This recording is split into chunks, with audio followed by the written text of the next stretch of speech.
Ladies and gentlemen, let's rock. This is FanStream Sports. Can I please have your attention? And I need all of you to stop what you're doing and listen. The following program is recommended for mature individuals and may contain material unsuitable for morons, cretins, and dishwipes. If you are a moron, please turn off your radio, because we don't need any more stupid, narrow-minded, pencil-neck geeks who wouldn't know the First Amendment if it came up and bit them on the butt. Thank you. Yes! Here we go! I guess I want to take this opportunity to tell you a little bit about my pants.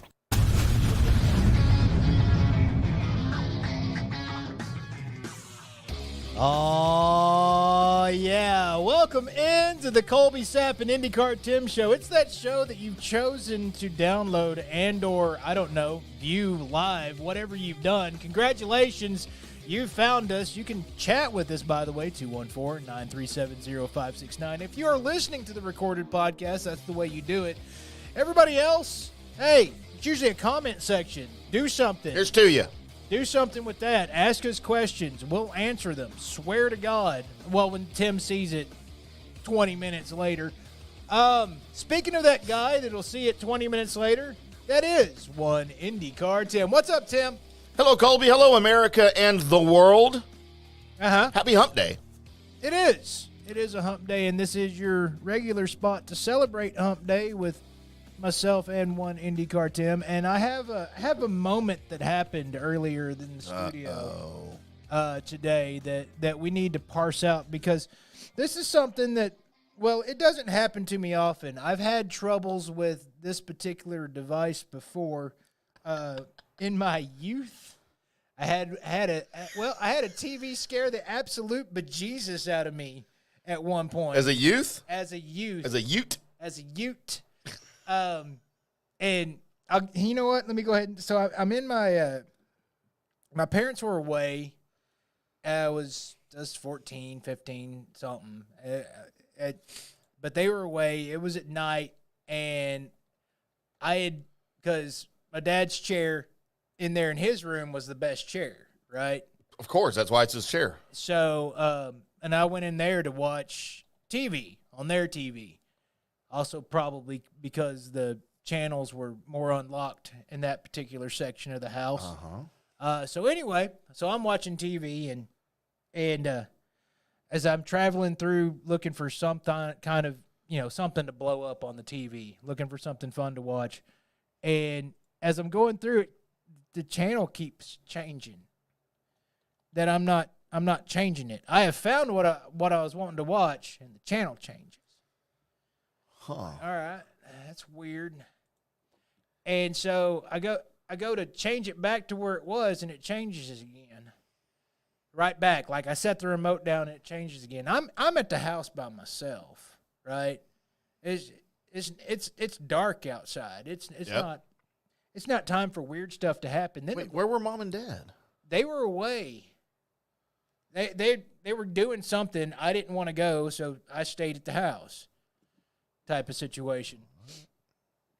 And I remember then, like, the TV power just randomly went off, and I left the room, and it came back on. And it was one of those spots where I started getting real creeped out. So I called my buddy. I was like, "Hey, dude, what do I do?" And he's like, "I don't know. Go watch TV somewhere else." I'm like, "No, you don't understand. There's, paranormal shit happening right here. I don't unplug it, I guess. I don't know what to tell you." So my parents arrived back, and I was an emotional wreck over this TV. Oh, no. Not knowing what was going on. Of course, my dad walks over and goes, "You were in here watching mine?" And I was like, "Yeah." And he just, everything he touched made the TV do right? Volume up, volume down, power off. It's like, I don't understand. Right? So I had that moment again today. So before Not haunted, I promise. Before we were doing the podcast, From the Rough was on. It was one IndyCarTim. It was one Johnny Gerber. And they were doing their thing. And we had the TV set, or Tim had the TV set, because he has to have every set volume up all over the place in our studios, and we've got plenty of TVs, and all of them have their volume up, and all of them are yelling at me at the There same were time. 2 that had the volume up. Well, also, you guys had your volume up because you were talking, and you guys were talking, and you had you on the TV in there, so it was echoing throughout the building. So I walked in mad because I'm trying to show prep what little that I do, and I'm trying to turn the volume, and it won't. The volume won't turn down. It won't mute. It won't nothing. I hit mute button, and it pulls up. Do I want subtitles? And I'm like, no, I don't want. I just want you to shut up. So I turned the power off, and Tim was in there, and I was talking to the remote like power, volume down, volume down, volume down, mute, whatever. And he just looked at me like, I don't know what you're doing, and just left because he's a helpful bastard. And so I was having too much fun. And so I turned it off. I turned the TV off, hit the power button, and you know what? It worked. It turned off. So I Right. set the remote down, came back in here, was doing good, bad, and ugly birthday prep or whatever. And all of a sudden I heard something, not you guys, something in our green room, right? And I'm like, what? Okay. I muted and turned off, and I walked back, and the TV's back on, and it's some kind of 80s romance sitcom going on. Narrows it down. Man, it was exactly what I said it was. Some romance sitcom thing just firing off.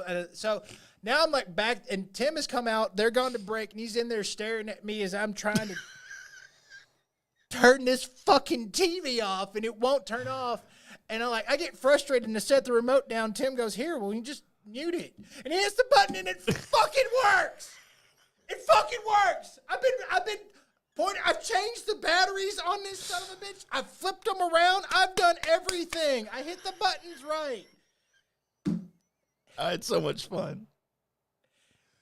It was so much fun. And Tim just granddad moment to me where he's just like, oh, well, you just do it like this and click, and that's it. Hey, Colby, we got remote controls now for our TVs. I know. I was using it. Not correctly, apparently. So I don't know what the hell happened. But yeah, Tim granddaded me. You know that moment to where you're like, man, the car sounds weird. I can't quite get it into drive or whatever. And your dad sits down and it just goes, and it goes right into drive, and the car takes off, and you're like, fuck. Why did it work for you? And he won't tell you. Well, I don't know what secret button combination that Tim just used on the TV to make the damn thing go. Beep, boop, boop, beep, boop, beep. Hit the contra code or whatever he did in that son of a bitch and just said beep. Colby's a smart TV. Yeah, I understand. You have to be smarter than the TV. You know what? Now your dad joking me with this shit. I was already highly irritated. And then the look on your face when it just worked for you, no Pure problem. satisfaction. Good God. I there's been plenty of times during this podcast run that we're on where I've looked at Tim and my brain goes, strangle him. Just pop him in his nose. By no fault of my own, by the And way. start squeezing his neck till he stops being Tim. Colby's just a violent person. This was a moment.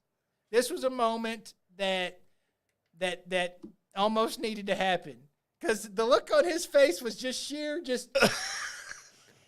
You just got to hit the volume, Colby. What's the problem?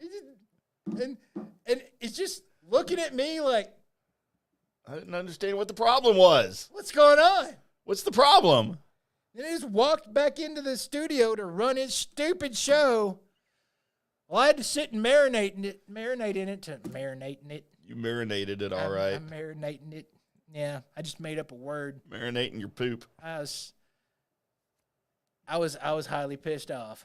I was highly pissed off at what just happened in the green room. So you don't like that TV anymore, huh? You know what? While I was trying to get the damn thing to do what I wanted, I was like, I'll just unplug it. And I realized the plug is in the ceiling. Yeah, it's in the ceiling. You can't do that. I was getting ready to find a way to get in there. The thing was going to stop doing it. It was either that or it was coming off the wall. And then That'd be real easy. Tim just like, doop. I know how to use electronics, Colby. I'm sorry. I don't know what to deal? tell you. What's going on? What's the problem here? Is there a problem here, kids? I'm Tim. What's the problem? I didn't understand. You know what? I just hope when you run into the fact that at some point, maybe the remote batteries are dying or something, to where you go to do something with that TV and it doesn't work, I swear to God, until that happens, I'm going to be mad about that. I will need to see you physically go, hit the mute button, it doesn't work, hit the volume button, and then hit, yeah. No, I explained, I don't know if you heard me or not because I was running back in here late from break, but I explained what I think happened. Like that TV stays, all of these TVs stay on all the time, right? When we're gone. They stay on, and these other ones are junk. They reset. I have to reset them half the time by unplugging them in the ceiling. Well, yeah, I made you do that the other day. Remember, to this one in here. So I think what happened was that one sort of had been on for so long, it sort of just got locked up, right?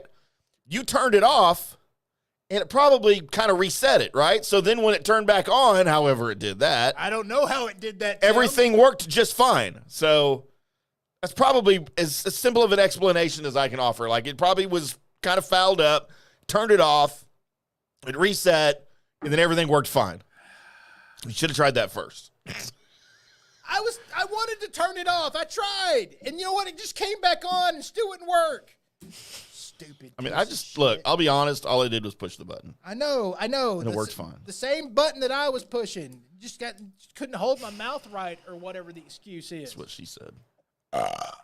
Speaking of holding the mouth right, Colby, have you had any more fruit roll-up experiments going on in the household? I mean, yes. Whoa, really? I got fruit roll-ups for my birthday. So there's February 24th. That's right. All of a sudden, it's my birthday, and there was 60 fruit roll-ups purchased. Were they gone by the end of the night or by the next morning? No. It was one of those where now I have to wait for the opportunity to use the. Hey, man, don't get me started with that. As soon as they showed up, I should have ran through 2 of them. I didn't. Just 2?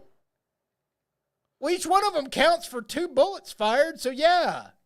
I'm probably good after 4. I don't know how we got here. I don't either. How do we get anywhere when we go? Which one of us pulls us deeper into the ditch? No, see, here's the problem. What's the problem? Here's the problem, Colby. On your former show, yeah, K&C Masterpiece. What's up, boys? I miss you every single time I'm on this show. Especially with me. Is you were the one that pulled y'all into the ditch. Right. You weren't responsible for getting out of the ditch. No. You were responsible for keeping y'all in the ditch. That was where I like to be. And Kevin and Corey had to somehow team up to meander out of the ditch and grab the steering wheel, like, collectively, to try to yank it out of your hands to get back on the road, right? On this show, you're kind of responsible for keeping us on the road, and I'm the one that pulls us into the ditch. And that's the reason why we're not very good at it, Tim. Right, because you want to be in the ditch too. I just want to be further than you. Right. No, you I put the tip in, and I'm like, yeah, that's cool. We can stay there. And you're like, hold on, wait. Hold my beer. Literally, because I'm drinking beer. Let's go farther than we need to. Then we end up banned on Facebook or whatever. I think I see a lake about half a mile off the road. Let's see if we can get over there. Submerge this vehicle. We have a show for you. I don't even know what to call it because Tim's put a lot of this together without my consent. But we have. That's how it is every show. Yeah, we have. You know what? But normally when I come in, I'm like, oh, yeah, by the way, let's change this segment. But I didn't this time. No, you can do whatever you want. I don't care. I didn't. But we do have we have a sports-heavy show. So those that like the sports-heavy shows, this is going to be your sports period. So please have wings. That's right. That's right. So get your tampoon ready for your sports fix. We do have some, Tim is scared of the Washington Commanders. I'm going to tell you why. He's going to tell us why. We got good, bad, and ugly. He's got a list of the worst NFL free agent signings of all time. Because we're in free agency, Colby. It's going to bore me unless they're fun. It's fun. And then he's got Dallas Stars update written down, and then I got a backup list of funny one-liner jokes just in case. So apparently we're doing the one-liner jokes. No, I'm just saying, just in case we get there and we're totally sportsed out, I'll just whip those out and I'll just throw them at you while you're doing Dallas Stars updating. I'm going to be reporting on their trade that we haven't talked about yet. That's right. And you're just going to interject one-liners in between. That's right. And it'll be a complete hodgepodge of mediocrity that will somehow make us laugh. Dude, that would be a great bit. Like if I'm trying to do a serious sports segment and I'm talking and all you're doing is replying with like one-liners. Yeah. 8:25, we're going to issue that segment for the first time. It's going to be great. And then news and notes, where I found some headlines that'll make your head scratch. And then also Florida's doing their thing because Florida is America's wang. But before we get to all of that, we do have a little spot where Tim tells us what day it is. So what day is it, Tim? Colby, I'm glad you asked. Today is, God, how is it already March? Like much less, almost a week into March. March 6th is now upon us. It is. In the year of our Lord 2024. I can't believe it's 2020. Like somebody was mentioning to me the other day something that happened like in 2019. Right. 2018 maybe. And I was like, oh yeah, it was like last year. And they're like, no, it was like 5 years ago. It was more than 5 years ago. Hey, Tim. What? You need to flip-flop our pictures. There we go. Now when I'm looking at you, I'm looking at you. No, you're not. You're looking the other way now. I'm looking at you now. Not on the screen, you're not. I'm looking your way. But you're looking off screen. Damn it. So, wait. I had it right the first You time. didn't, because now I got to look this way. No, now look. Now look at it now. I am. I'm looking. Is mine reversed? Mine's reversed. It should be just like mine. Because if I look this way, now I'm looking at... See, now I'm looking at you. Right. And you're looking at me on the screen. No, I'm opposite. What did you do to the screen? I don't... Did you touch the remote? I did not touch the remote. Okay, so looking at your screen right now, you're seriously on looking the other way. I am on this side. You're on this side. Right. Right. That's how it should So when be. I look this way, I am looking off the computer. Okay, look. Let me show you something. Let me show you something, Colby. Stupid. Look, we do this every show. See, this way is you. Okay, turn and face me right now. Okay, I want to show you what the screen looks like. The screen that I'm looking at, Holy crap. as you just were, it's going to be weird because there's going to be a screen. Looks like that. You're looking at me facing that way. So mine is somehow mine is backwards. Did you mirror it? You mirrored it somehow. I didn't mirror. All right, I'll come fix it during the break. Okay. But I promise it's right Okay, it's right. for everybody out there. Right. I'm okay. guessing. All right. I'll come look at it. This has never happened before. We always get this right. Wait, is it written backwards? No, it's normal. No, I'm saying mine's written backwards. Okay, so because it's somewhere you hit it so that it's mirrored. Okay? I will fix it. I promise. You just realized the words are backwards? I feel like Johnny Gerber right now. Oh my God, dude. Wait, you feel like this? I like other guys. Oh, dear sweet. I hit it like Jesus. Here's Johnny. Hey, what day is it before I have a complete and utter meltdown? And I'm trying not to look at the screen now because it was throwing me off because I've mirrored it somehow. You've mirrored it. All right, I'll fix it during the first break. No, you stay away. I'll But it is, do it. you won't, because you're going to break something else, Lance. Big Red. Holy crap. Just lanced you. As I gaze into your eyes. Colby, you want me to come lance you as I gaze into your eyes? You need to go away. Colby, it is March 6th in this year that we're in right now, somehow. And I would like to present to you, it is National Dentist Day. Oh. Colby, I hate the dentist. I've avoided dentists my entire life, and I've suffered for it because my teeth are a wreck. Right. But I freaking hate the dentist. Every time I go get, and I'm the same way. I don't like dentists. Every time I go for like my physical or what have you, and my sweet Dr. Lauren looks at me and goes, "Hey," and then she like looks in my mouth, whatever, checking the things. She's like, "When's the last time you saw a dentist?" And I'm like, What year is it? when I got my braces on. Right. When I was 16? I mean, I brush. Oh, no. Kinda. No. It's twice a day. It's Yeah, me twice too. a day. So. Sometimes 3 times a day. My teeth are so far gone, dude. Mine aren't gone, but Mine are. she's told me. When the doctor says, "Hey, you should probably go see the person that specializes in that," you probably should, but I haven't. Oh, don't be like me. Right. I mean, be like me in a lot of ways, but not that way. Okay. You can be like me in this way, Colby, because it's also National Dress Day. I don't want to dress like. Should we have Tim. worn dresses for the show today? Maybe a kilt. I don't even think I have a kilt anymore. I had a kilt back before when we didn't know. Because you're Scottish? No. See, we didn't like go back to family genealogy, and so like somebody suggested that we could be Scottish. Because you hate history. And so I'm like, well, that's cool because this is back in the at the time when like being like the Scot and all the grunge era and all that, and you wear a kilt and it was plaid and cool, and then find out It was never cool. I wasn't Scottish. Oops. Gotta get rid of the dress. So it didn't stay long. It was also one of and then Braveheart came out. Yeah. He's like, oh yeah, no, it's cool to be Scottish. I wasn't Scottish. It wasn't. It's National Frozen Food Day as I try to dig you out of that ditch. Best frozen food meal for you, like your go-to frozen food meal. So it used to be El Chorrito Mexican dinners. The cheese enchiladas. Yeah, with the rice and beans or even the beef. And then they changed them. Yeah, and now they're terrible.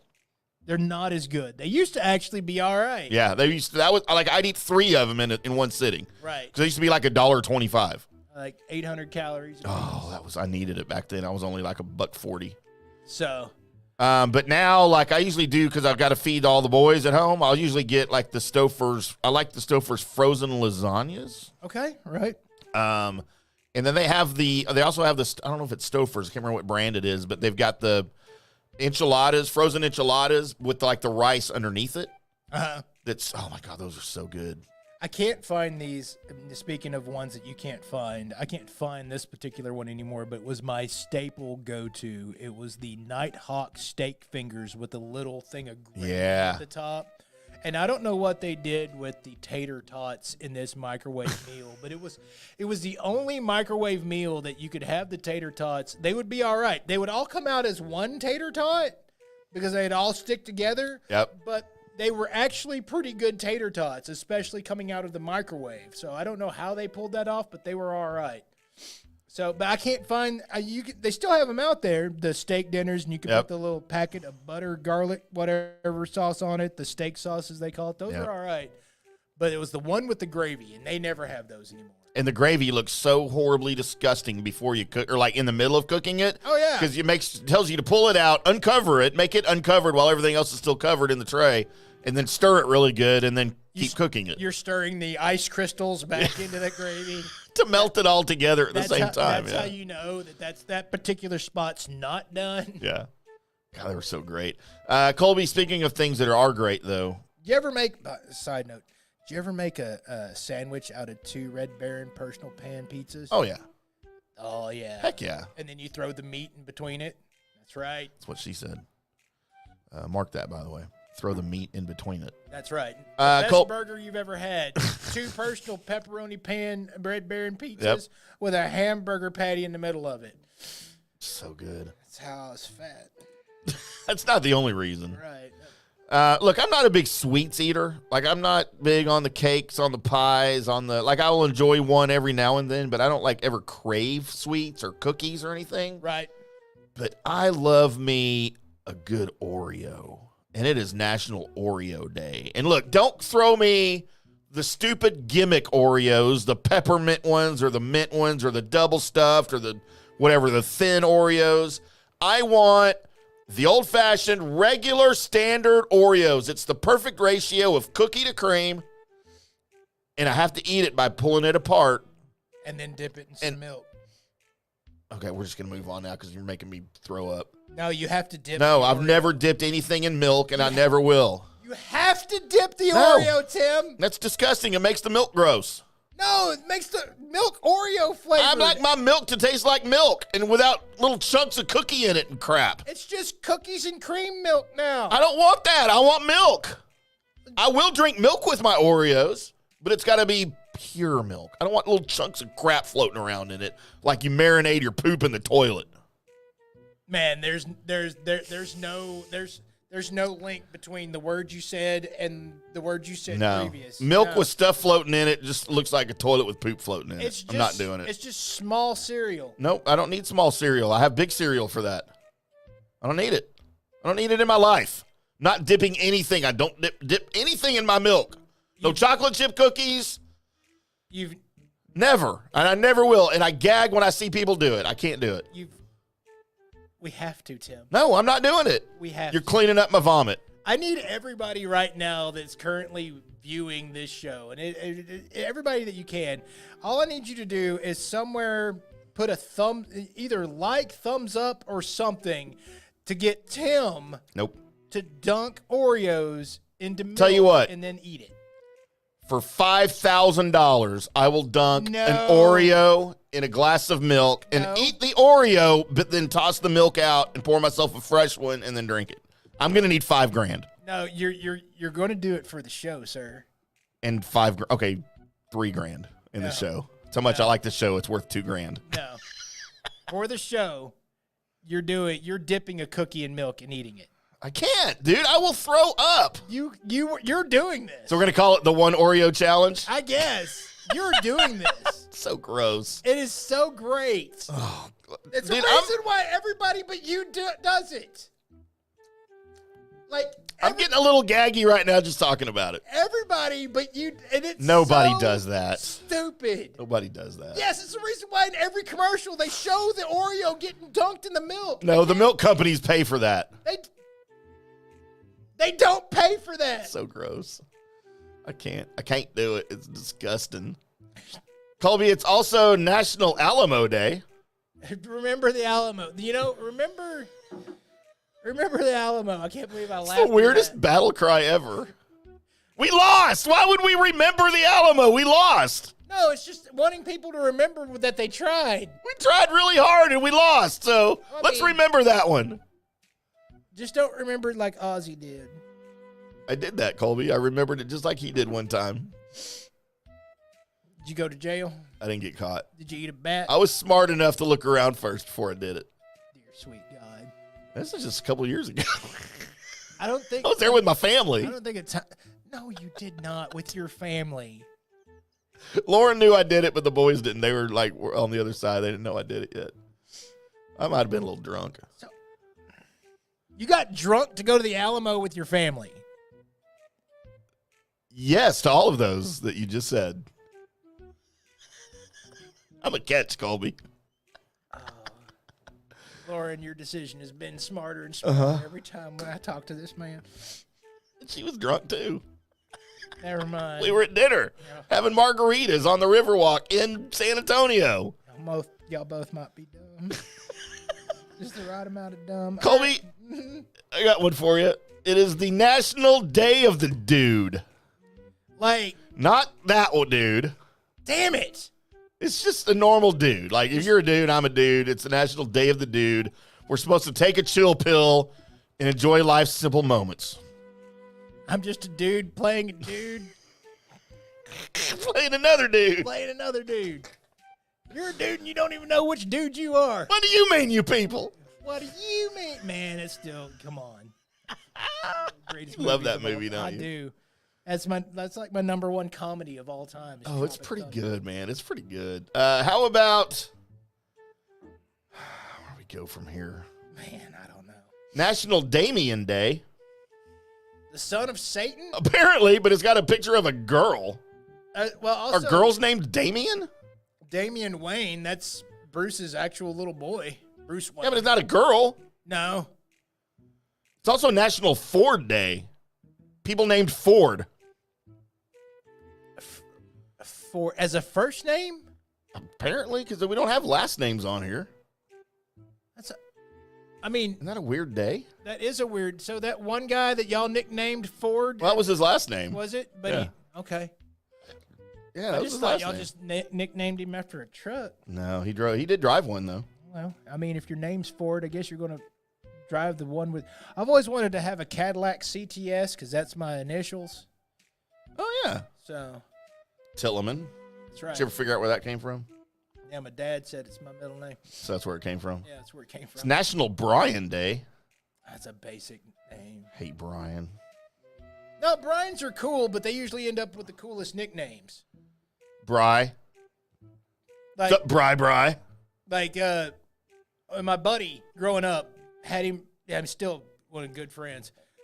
He was Brian Ford to be actually. There you go. Yeah, but I never knew his name was Brian because when I first met him, everybody said, "And this is Toasty." I was like, well, Right. That's a cool name. Well, you got to have a cool nickname because your name's not cool. And for then on for the rest of life, I remember I went to go like see him at work, and he was a manager at GameStop. And I just walked in, I was like, "Hey, y'all seen Toasty?" And they're like, "Hey." And then he goes, "I'm known as Brian around." Did you think he had Toasty on his name badge? Yeah, that's what my brain thought, was that he was going to be, just walk out and it's going to be, "Hi, my name, I'm Toasty. Toasty." Well, I'm kind of warm myself. Could you turn the air down? So, Colby, it is National Shirley Day. Temple? Well, you're supposed to drink a Shirley Temple today. Why is that the first Shirley that came into my mind? Isn't there other I don't know. I think of Shirley Feeney from Laverne and Shirley. Okay. That was my first Shirley I think of. There's not many other Shirley. I mean, Shirley from What's Happening. Remember her? No, it's Shelley. My brain was like Frankenstein, but no, that's Mary Shelley. It's not Mary Shirley. Not a lot of Shirley. And Shirley, don't call me Shirley. Yeah. It is also National No Homework Day. I wonder how many teachers actually abided by that today. Oh, that's really weird. National Stop Bad Service Day. Don't go back. Yeah, that's how you stop it. That's how. I mean, you went back to Taco Cabana. Yeah. No, actually, I haven't been back to that particular one. So It wasn't bad service, though. That was just a bad discount. called me old. Are you old? I'm not old, Tim. Colby, finally, on March 6th. I don't even know what day it is. I need another fireball. Mm-hmm. That's what. National White Chocolate Cheesecake Day. Ever pause after the word white when you're talking about a national day. Never pause. Never go national white. I just said it the way I said all the other ones.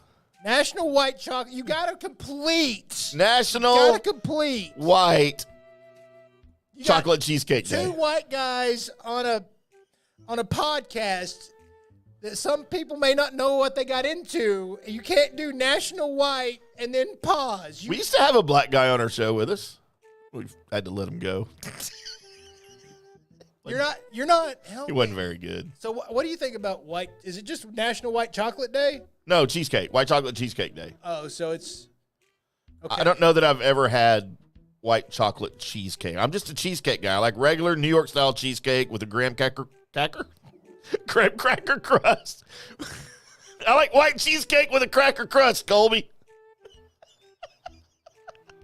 Sorry, that's just how I do things around here. I would be all right with a white chocolate cheesecake. Okay. No, I would try it. I just don't think it's ever been presented to me. White chocolate is the sweetest. It's like they made milk chocolate and just took the chocolate part out of it. It's like, we'll just add more sugar. You know that white chocolate's one of my nicknames? Did you used to play basketball for the Sacramento Kings? No, but Lauren had a very dear friend who was African American, and her and I had a little, how should I put this? Innocent, flirtatious relationship. You boned her? No. Okay. As far as Lauren knows. Not till after. But she'd always call me white chocolate. What's up, white chocolate? I'd say, what's up, cream cheese? What? Wait, what? Colby, she had vaginal rejuvenation. What? That's a thing. Hold on. She also had her breasts done. They're gorgeous. I'll read you. Are you looking it up? Did you not know that was a thing? Huh. How do we get here? White You chocolate. said it. White chocolate. Huh. So they just go give it A facelift. They just fluff it. Huh. Yeah, I saw the before and the after of the boobs and the cooch. Like, in person? Or... That's not a flirt, Tim. We were very close. Well, Lauren was there. How did that come about? The wife is there, and the other girl's just like, oh, yeah, I'm about to go get this fixed. And she just pulls out. Well, I actually knew the other girl longer than I knew Lauren. And there was her Sandy? Uh-huh. Was that right before she went? I was like, hey, I need to see the before if I'm going to see the after. She's like, okay. And that worked, and she just whipped out her ham sandwich and said, here, here's my beef wallet. Made me hungry for a sandwich.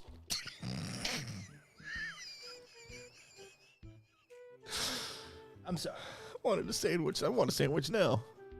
You had a sandwich before the show. I want another one. This is the size of your face. I need another one. Where did you go get that sandwich, by the way? Jersey Mike's. Is it Jersey? Okay. Yeah. All right. What are we doing? I don't know. It was a large sandwich. It was. That was regular. It wasn't large.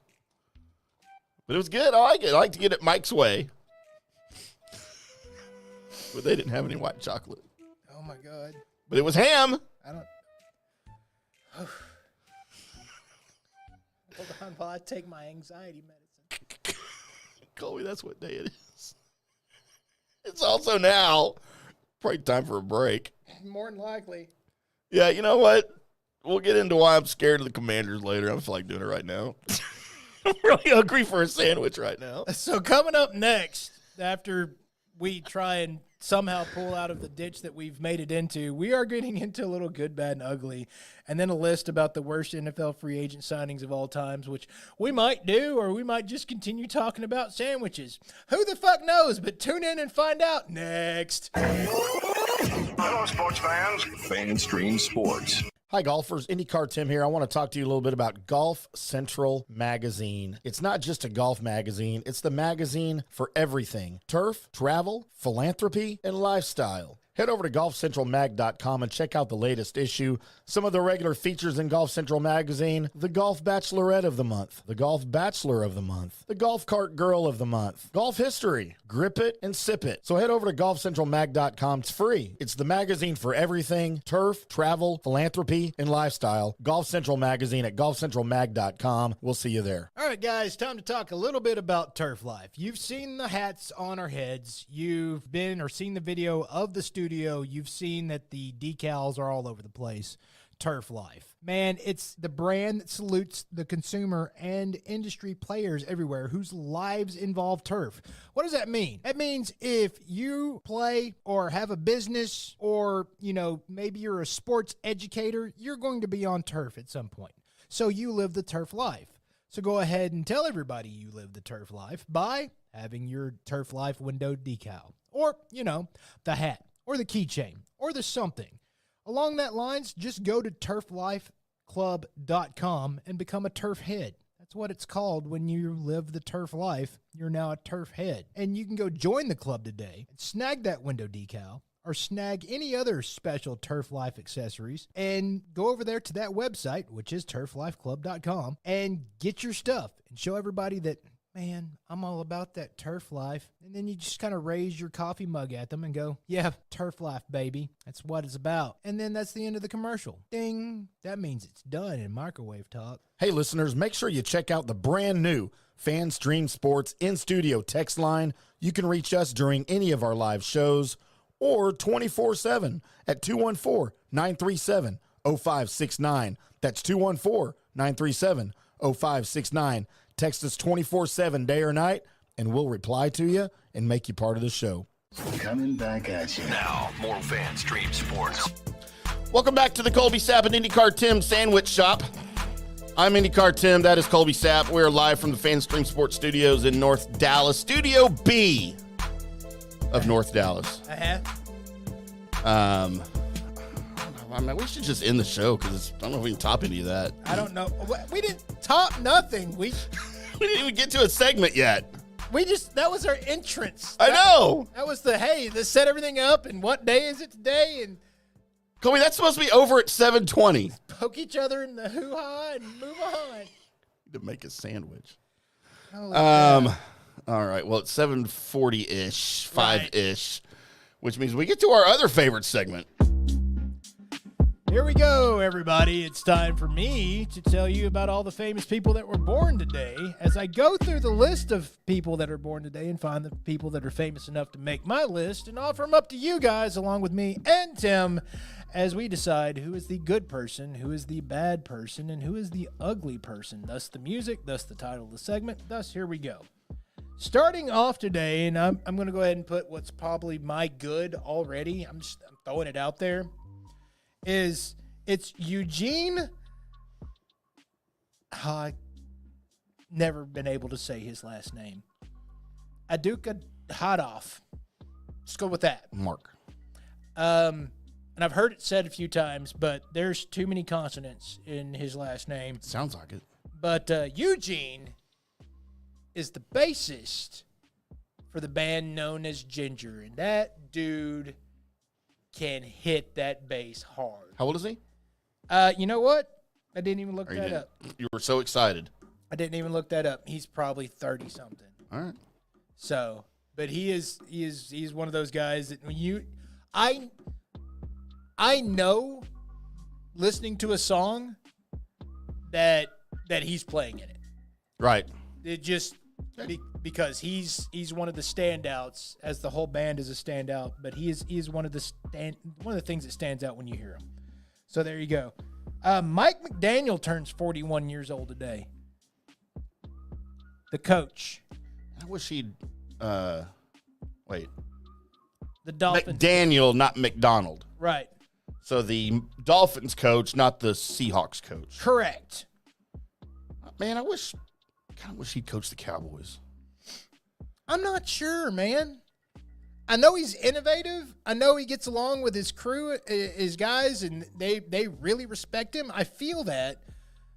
But, man, it just feels like he has enough weapons to win the thing, but it just doesn't work out for him for one reason. It feels very Cowboy-esque.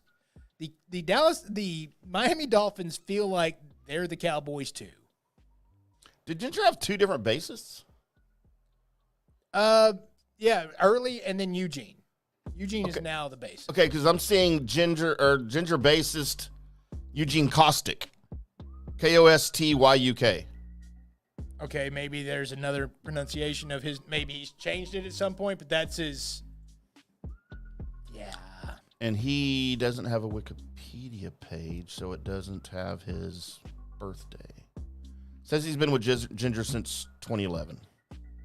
Well, yes. I just know I holler Eugene when they step out on stage. That's usually my favorite because he'll react. Like so, the guitar player though is Eugene Abdukhanov. That's not. No, they're both not named Eugene. Okay, that's what the internet's telling me. The internet's wrong. Can't be wrong. So Mike McDaniel, as we move on, is 41. I like him. Ed McMahon passed away in 2009. Ha! Ha, ha, ha, ha. You are correct, sir. Ha! Made a career out of that and then gave away money. It was great. Wasn't his. Well, it was that guy named Publisher. Yeah. His money. As long as you bought his magazine. Yeah. 2001 passed away Willie Stargell. Ooh, Giants. Also Pirates. And Pirates. Oh, Right. sorry. Probably not Giants, right? It's Pirates, right? I was thinking of Willie Mays. Yes, you were. They all look the same. Tom Arnold is 65. Made a career out of boning Roseanne and then leaving her. Ended up in some good movies. Let's see. True Lies? Yeah. Maybe his best role was True Lies. And then he had a cameo in the Mike Myers Austin Powers movie. Right. Where he was the cowboy in the bathroom. You tell that turd who's boss. But I'm not sure I can. Wasn't he in Caddyshack 4? You know, I couldn't tell you, Colby, because I'm not sure I knew there was a Caddyshack 4. The Electric Boogaloo. Caddyshack 4 Breaking Training. Michael Finley is 51 years old today. Overrated. You shut your mouth. No, I'm just kidding. I like Mike. It's Finn. Connie Britton is 57. Connie Britton. How do I know her name? She was in shows. Oh, she's an actress? Yeah, she was TV, a lot of that stuff. You'll recognize her if you pull her up. Yeah, her name sounds familiar. The guy that invented Target died. Oh, I know her. Died in 1938. It's George Dayton.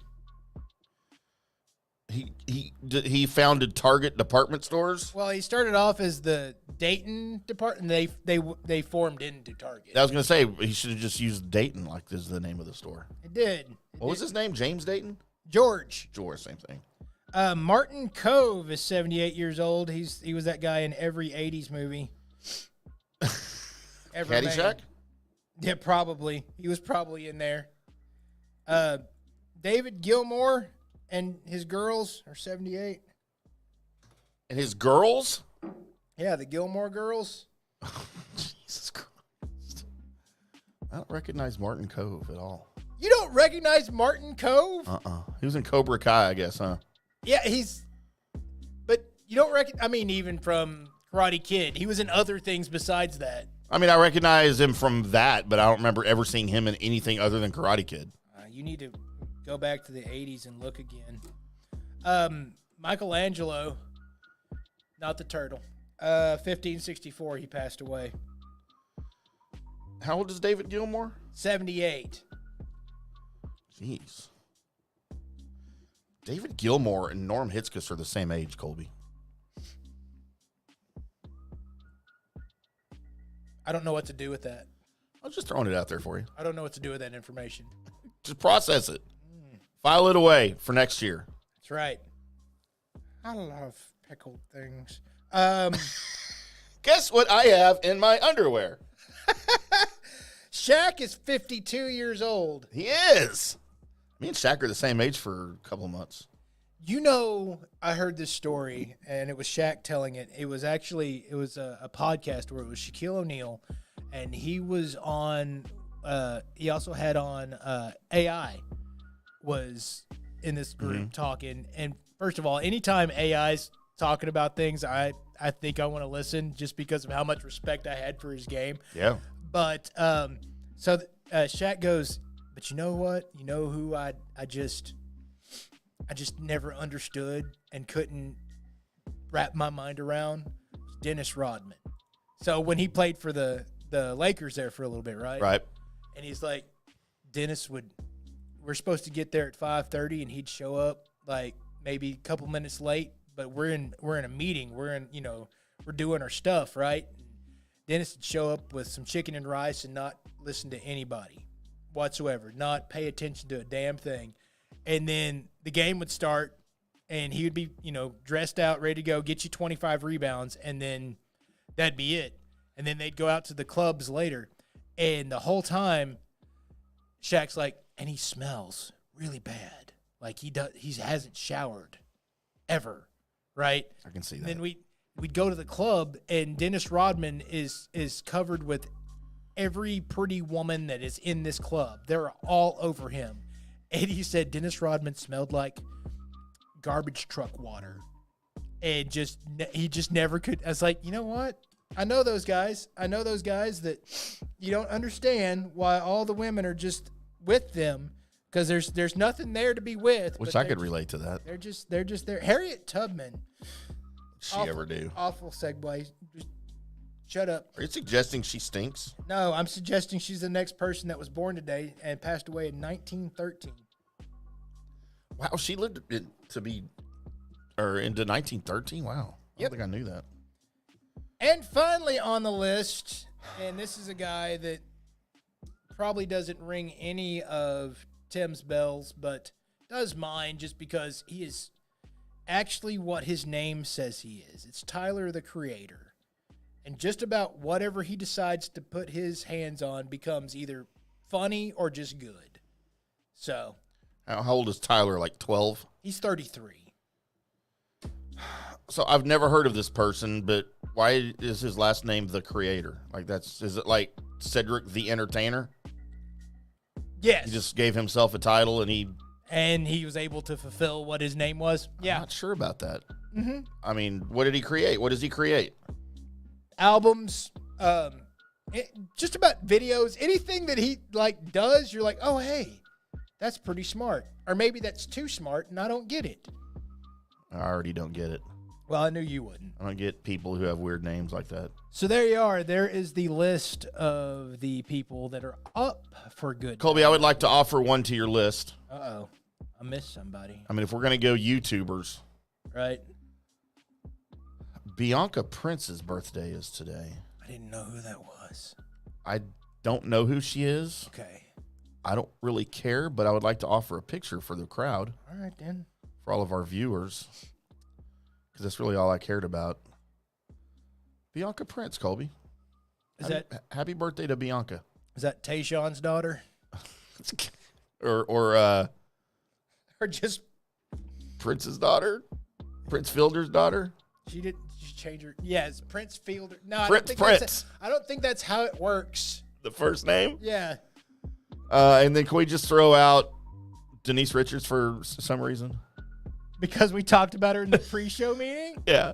And then you had to go look see what she looks like right now? Yeah, I just wanted to go. By the way, for those that don't know, Denise Richards in the younger photo, that was her being a rocket scientist. In a James Bond movie. It's the most... you know what? I should make a list of the most unbelievable roles anybody's ever had, and this is going to be one of them. Oh, for sure. Denise Richards as a rocket scientist. I mean, I buy it. I believe it. So she could look at me and say E equals MC squared, and I would believe her. That is actually worse than any of the now Steven Seagal movies where he's super fat, but he's still like, the action hero that's like kicking everybody's ass. And there are scenes where Steven Seagal wins fights and he never gets out of the chair. I want to learn to fight like that. He was sitting down the whole time. No, I want to learn to fight like that, though. I mean, I'm sure it can be done. I'm just, wow. So there you go. Now that's the list of everybody on my list for offering up for good, bad, and ugly. Tim! Who you got, bud? Well, I have Facebook birthdays, too. Oh, okay. Well, then tell me that. Because there's a couple of Incredibles on here. The great Psycho Dave Martin has a birthday today. Psycho Dave. Remember Psycho Dave? I do remember Psycho Dave. When Mike Reiner over at The Ticket, way back in the young days of The Ticket and the old hard line, when he said, I'm not sure how, when, or why, but I'm relatively certain that at some point I will die at the hands of Psycho Dave. But Dave's a sweetheart. Colby, it is my buddy Chris O'Dell Peoples' birthday. The guy that was Robin? No. No, it's Chris O'Donnell. Chris O'Donnell Peoples. Is that Mario Van Peebles? Chris, not Peebles. So Chris O'Dell was his name when we went to school together. He added Peoples because that was his stepdad. He went and wanted to honor his stepdad that raised him, and everything later, which was really cool. Then he came out with that song, Hello. Hello. Wait, I don't get it.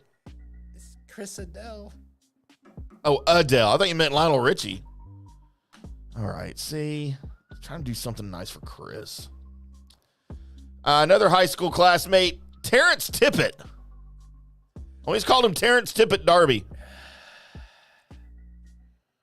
Hi, get that Terrence. reference? Do you get that reference?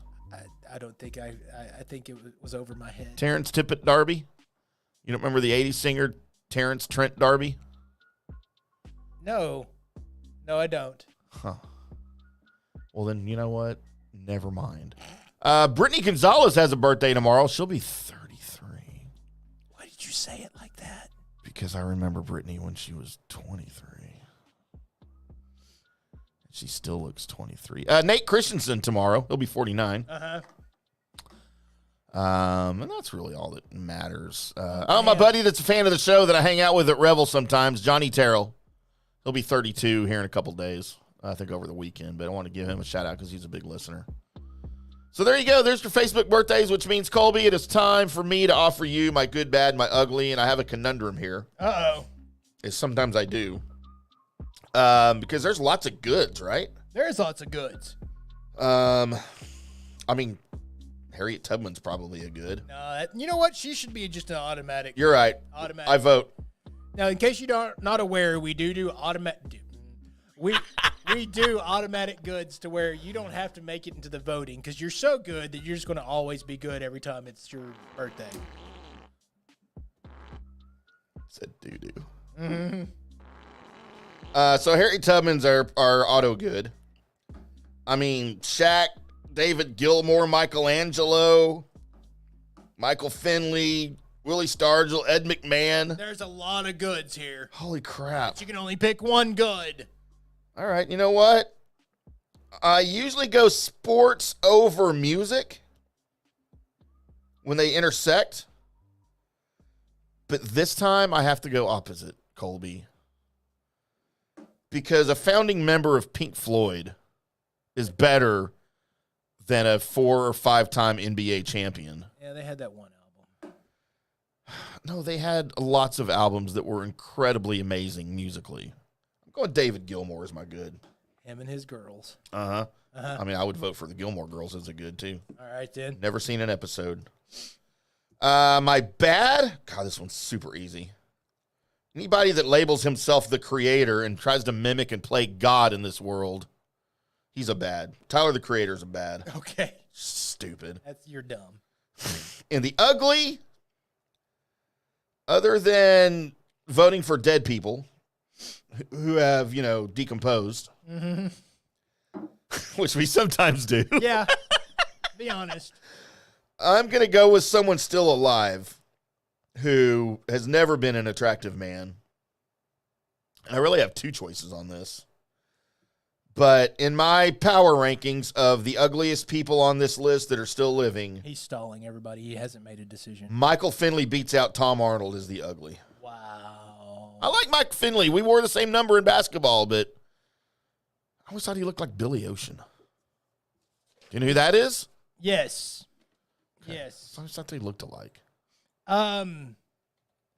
So I'm going to go with my good, and my good is Eugene, the bassist from Ginger. So I have to do that. But Of course you do. I can't believe Shaq didn't get anybody's good. So somebody out there, please vote for Shaq for your good person of the day because dude's a good person. He's the best center that's ever been in my book. Mm-hmm. And, yeah, he's also a good dude. So Shaq's got to be in there. My bad on this list is Tom Arnold. Oh, come on. I mean, no, I respect that you got your fame from doing the thing that you did and you were funny and all that, but still, you're also my bad here. And then my ugly has to be, I mean, he cut his ear off, right, Michelangelo? No, that was Vincent van Gogh. Okay, well, have you seen what Michelangelo looked like? Do we know? Yeah, well, there was a painting of him. I thought he looked like a turtle. He's the ugly. He's the ugly. All right, that's a reach. I'm calling that out. That's a reach. Go look up Michelangelo the painter and see if it doesn't have something that puts him. He's not a. Nobody ever took a picture of him. No, they painted people back then. So they were painting and they were trying to make him look better than what he looked like, and he still didn't look good. I don't know. That is a handsome man right there. Michelangelo, he is my ugly. And there you go. Is his first name Michael and his last name Angelo? Yes. I'm a little confused. Michelangelo. And he looks really Brazilian. All right, Colby, I have a couple of photos to offer you here. Okay. The first one is one's a turtle. You're Michelangelo. Oh, it's him. Yeah. Not a great looking dude. Looks like a leading man in Hollywood right now to me. That's what they all look like now. Oh, okay. Morons. Mm-hmm. And also, I'm not the only one that thinks Billy Ocean and Michael Finley look alike, Colby. As it was available there. Yeah. I'd rather look like Michael Finley. Man, not me. I think Billy Ocean made more money and got more tail. I'm going to debate that. Try. No, I just did. I'm just going to debate it. That's your debate? It's just your statement saying you're going to debate it? I'm going to debate it. It's the world's worst debate. You're the world's worst master debater ever. I'm pretty good at that particular. Never mind. That's what I heard. Uh-huh. That's right. So we go from that in a horrible segue to now the worst NFL free agent signings of all time. As Tim has found a list, probably not on the Chive, probably some sports website, went to ESPN.com and found us a list, Tim. Colby, this is from CBS Sports. Oh, I've heard of them. So yes, this is obviously based because we're about to be in free agency starting next Wednesday on the 13th. Right. 2:00 Central Time is when the new league year officially starts. And there's some on here you'll remember, some that you won't, that I do, because they're from back then. Some that I'd forgotten about. But let me know if you remember. Obviously, you're familiar with Franco Harris. I do remember Franco Harris. What team do you familiarize yourself with Frank Harris with? Frank Harris. The Steelers. Right. He was a longtime Steeler, Super Bowl winner, all of that stuff. The number 10 worst NFL free agent signing ever was in 1984 when Franco Harris signed with the Seahawks. The what? After a contract dispute with the Steelers. He played 8 games and got 170 yards in 8 games with the Seahawks. Was one of them catch off somebody else's head that he ended up catching again? No, I don't think he ever had 2 immaculate receptions. Okay. But he rushed for over 1,000 yards in Pittsburgh the year before. Made it through 8 games, had 170 yards, and retired. Like, screw y'all, I'm out of here.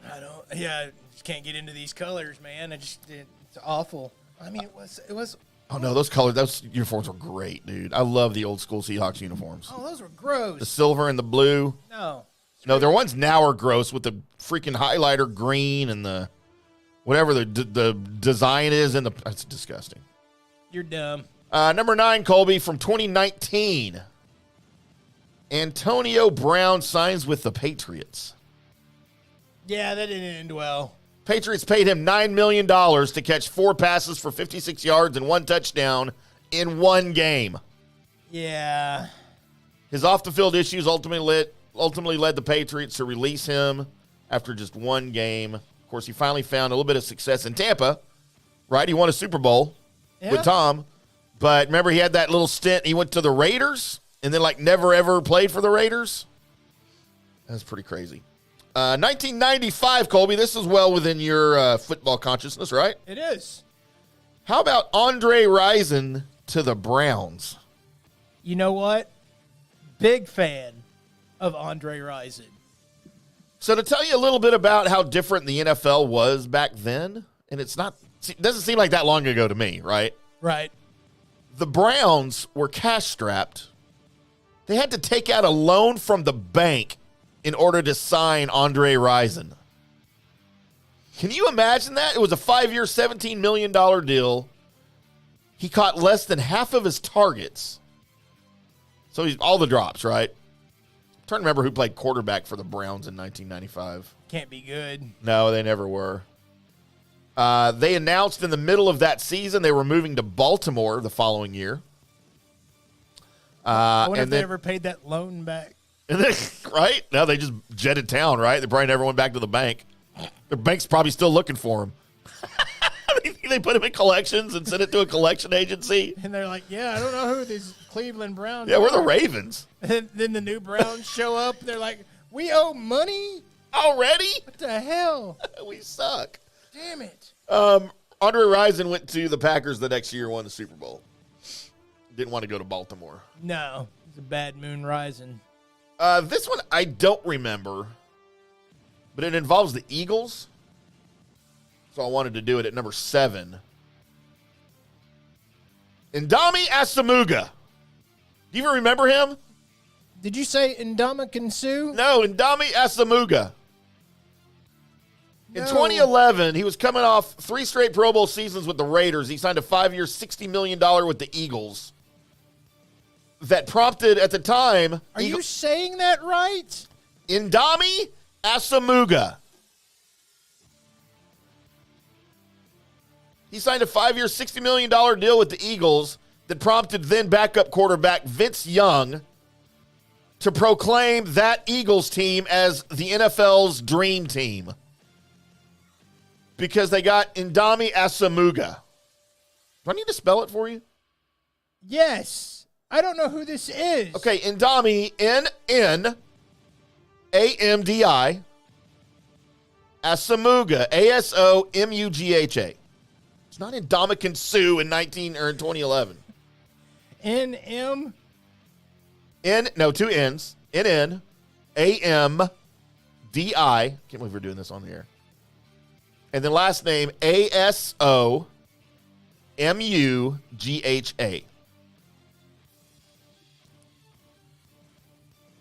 Okay. The Eagles went 12-20 during his 2 seasons in Philadelphia, and he was released the next season.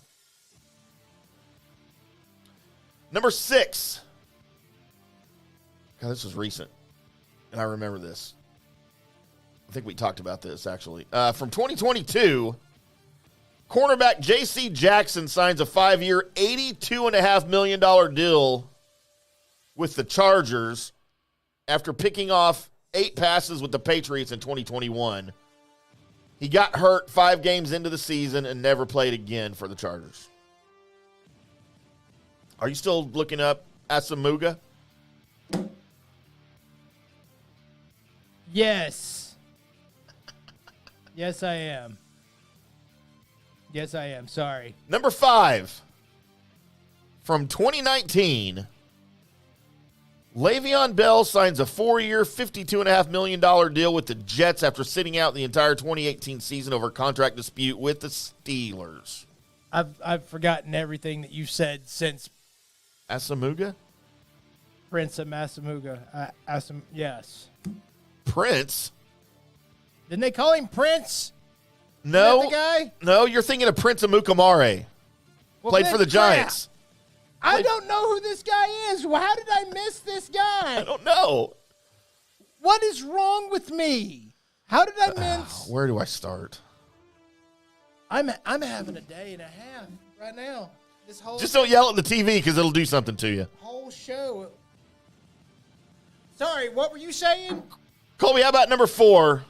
Sure. Nick Foles, in 2019, signs a 4-year, $91 million deal with the Jaguars that included $50 million guaranteed. He broke a collarbone.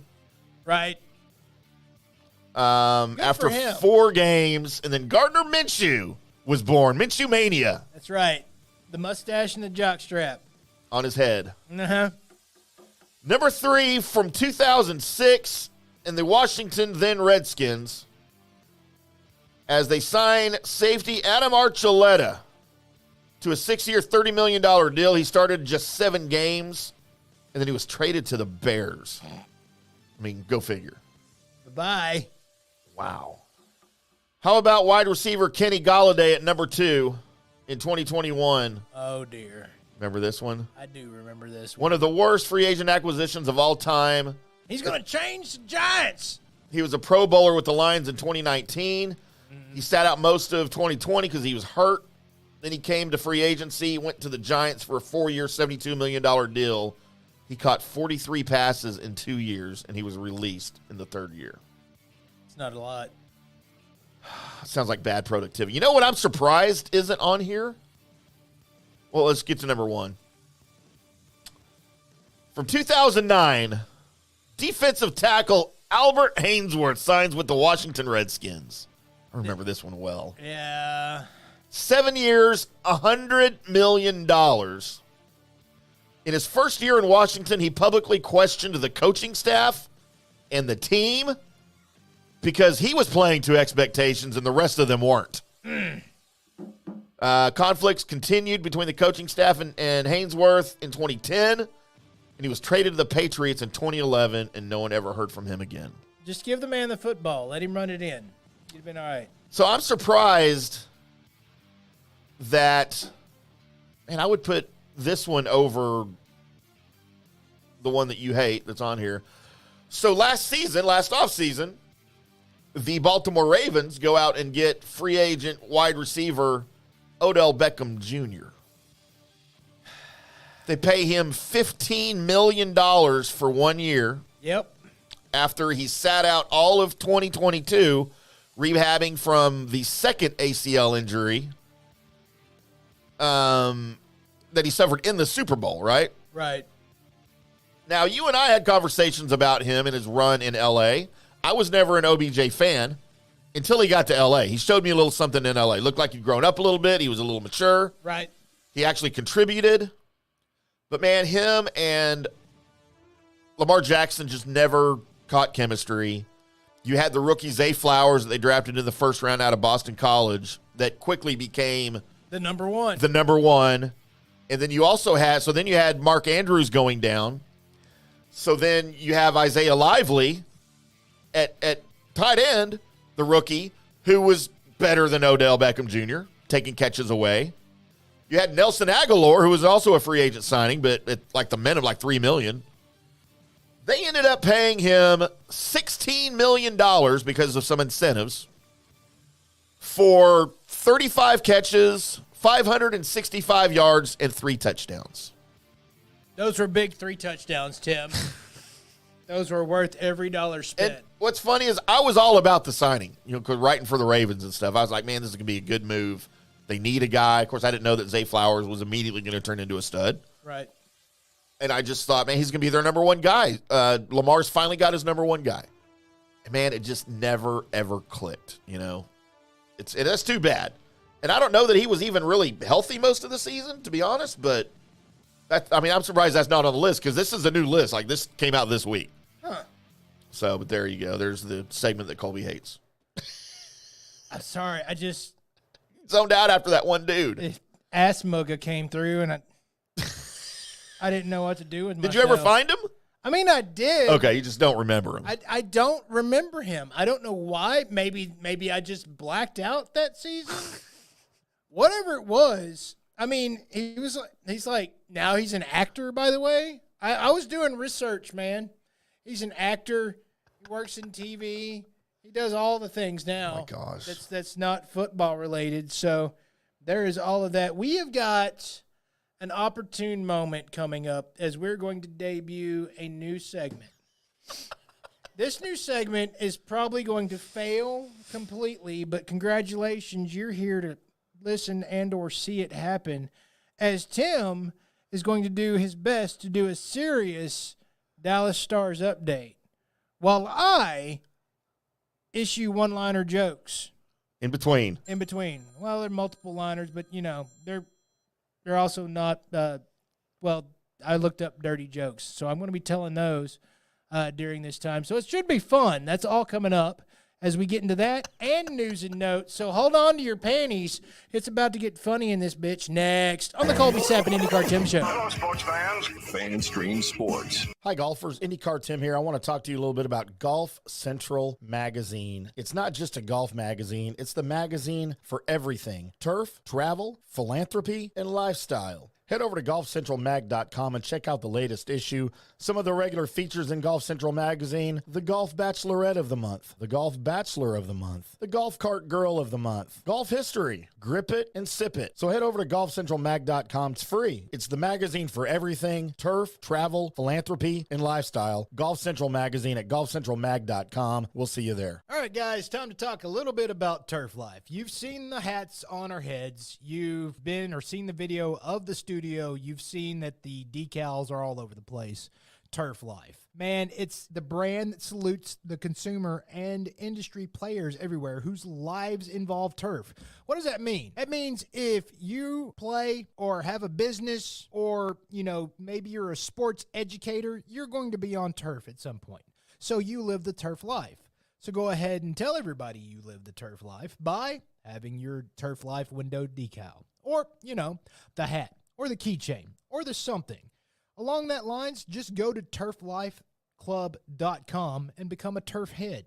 That's what it's called when you live the turf life. You're now a turf head. And you can go join the club today and snag that window decal or snag any other special Turf Life accessories and go over there to that website, which is turflifeclub.com, and get your stuff and show everybody that, man, I'm all about that turf life. And then you just kind of raise your coffee mug at them and go, yeah, turf life, baby. That's what it's about. And then that's the end of the commercial. Ding. That means it's done in microwave talk. Hi, golfers. IndyCarTim here. I want to talk to you a little bit about Golf Central Magazine. It's not just a golf magazine. It's the magazine for everything. Turf, travel, philanthropy, and lifestyle. Head over to golfcentralmag.com and check out the latest issue. Some of the regular features in Golf Central Magazine: the Golf Bachelorette of the Month, the Golf Bachelor of the Month, the Golf Cart Girl of the Month, Golf History, Grip It and Sip It. So head over to golfcentralmag.com. It's free. It's the magazine for everything: turf, travel, philanthropy, and lifestyle. Golf Central Magazine at golfcentralmag.com. We'll see you there.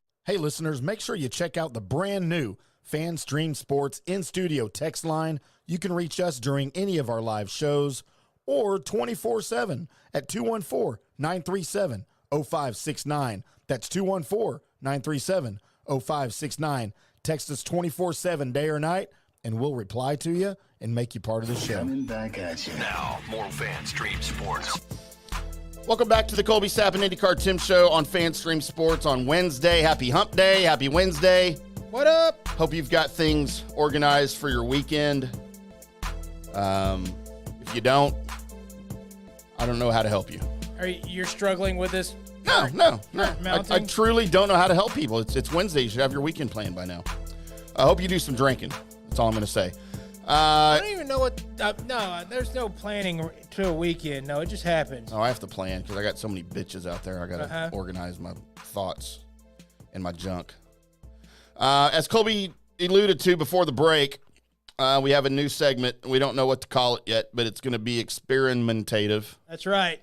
We're going to experimentate with something here. Is I'm going to do my best to do a serious stars segment, Dallas Stars, as Colby replies with one-liners and dirty jokes. Yeah, it's multiple liners, some of these, but yeah, we're doing jokes.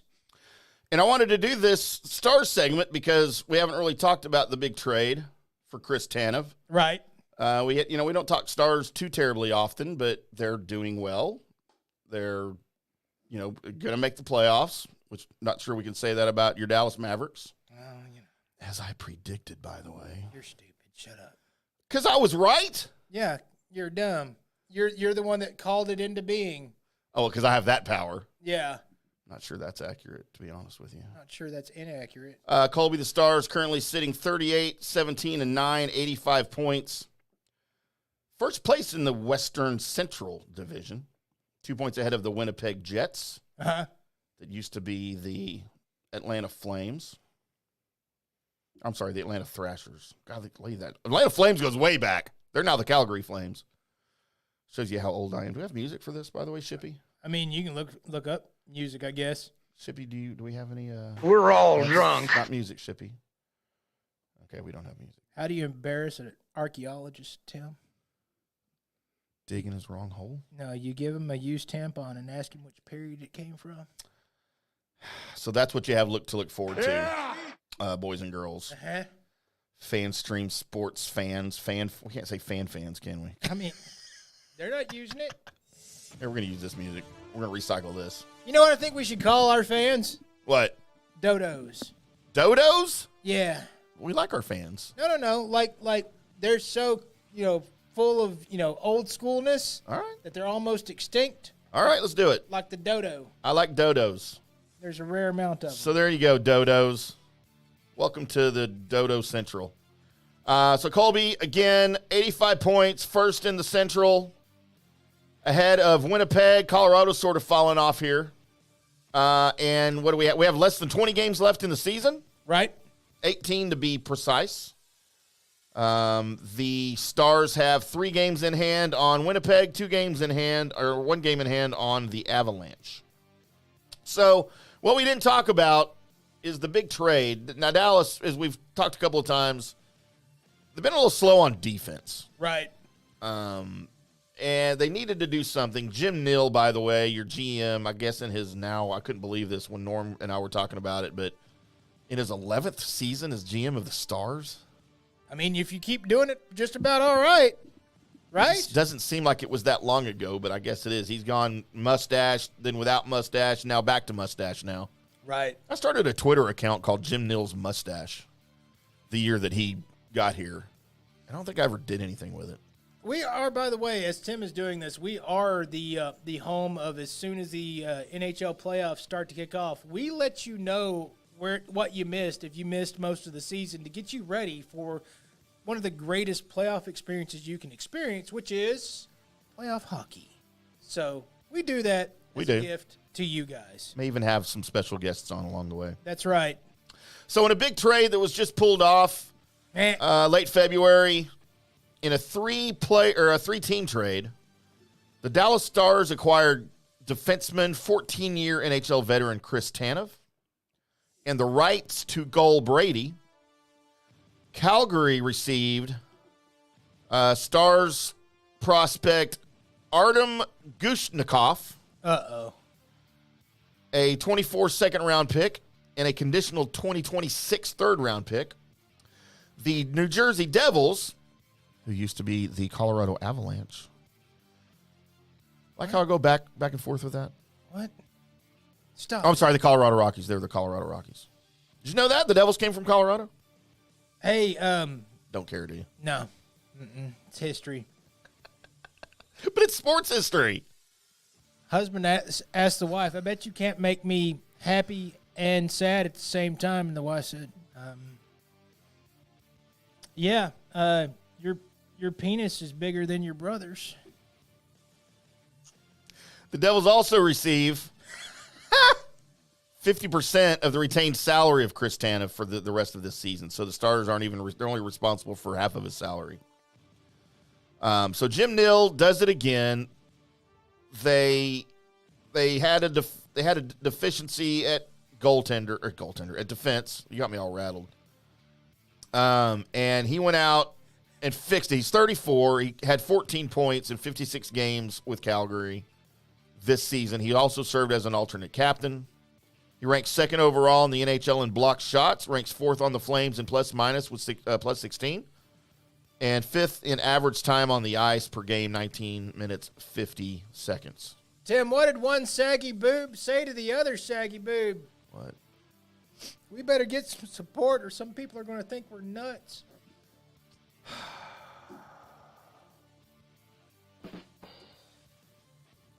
The 14-year NHL veteran has spent the last 4 seasons with the Flames, recording 67 points in 259 regular season games, a plus 73 rating. He joined Calgary for the 2021 campaign.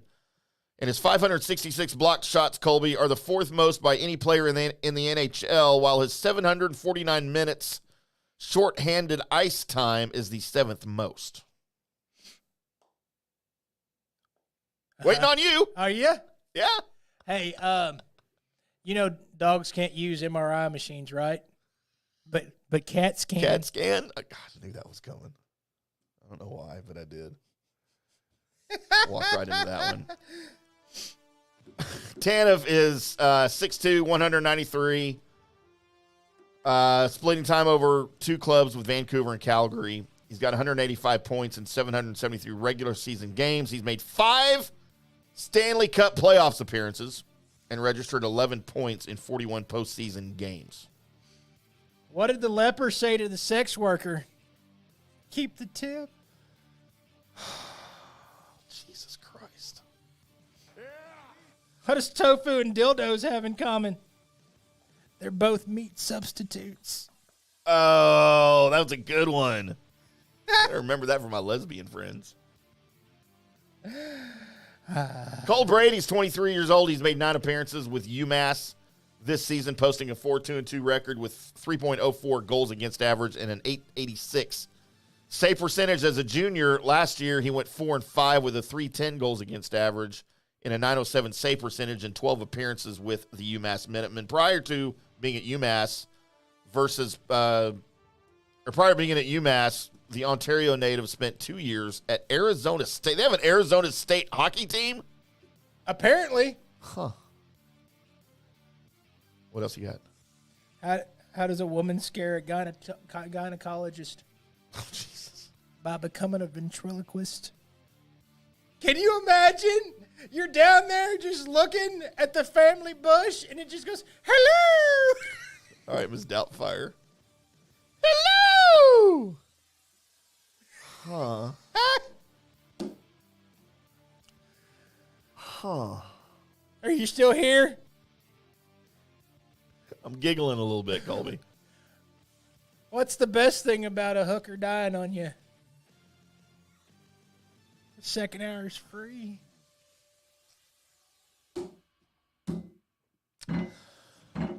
Huh.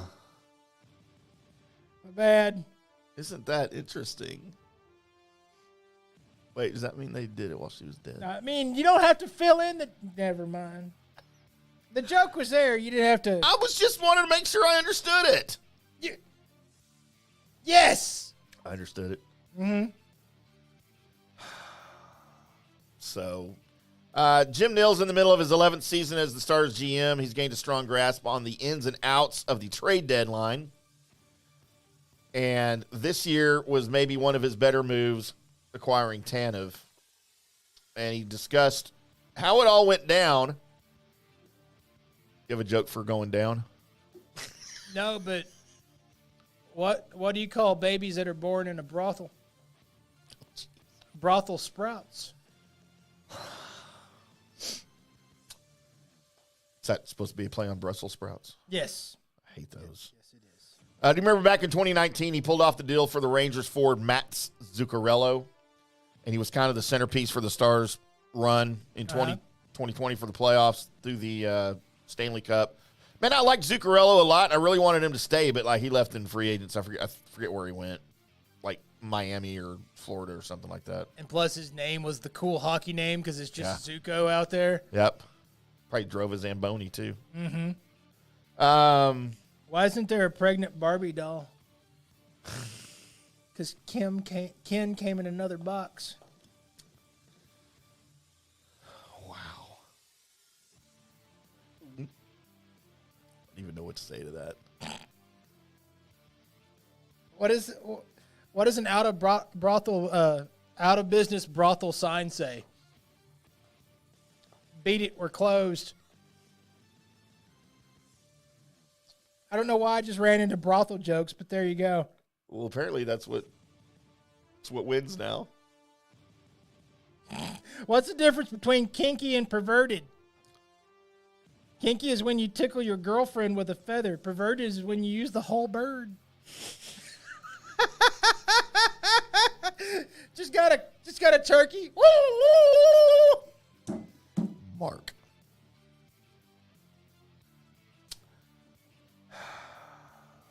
Colby, did you watch Stars game last night?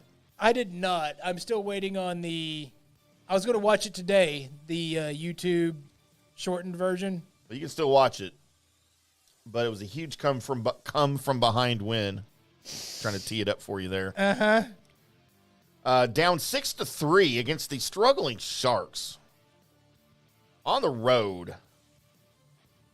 Came all the way back. Wyatt Johnston had 3 goals, 2 assists. Logan Stankoven had 2 goals, 2 assists. To come all the way from behind. Mm-hmm. Trying to tee it up for you. Oh, no, I'm here. I'll pause. Give it to me. Give it to me, she yelled. I'm so wet. Give it to me now. She could scream all she wanted, but I was keeping this umbrella. Huh.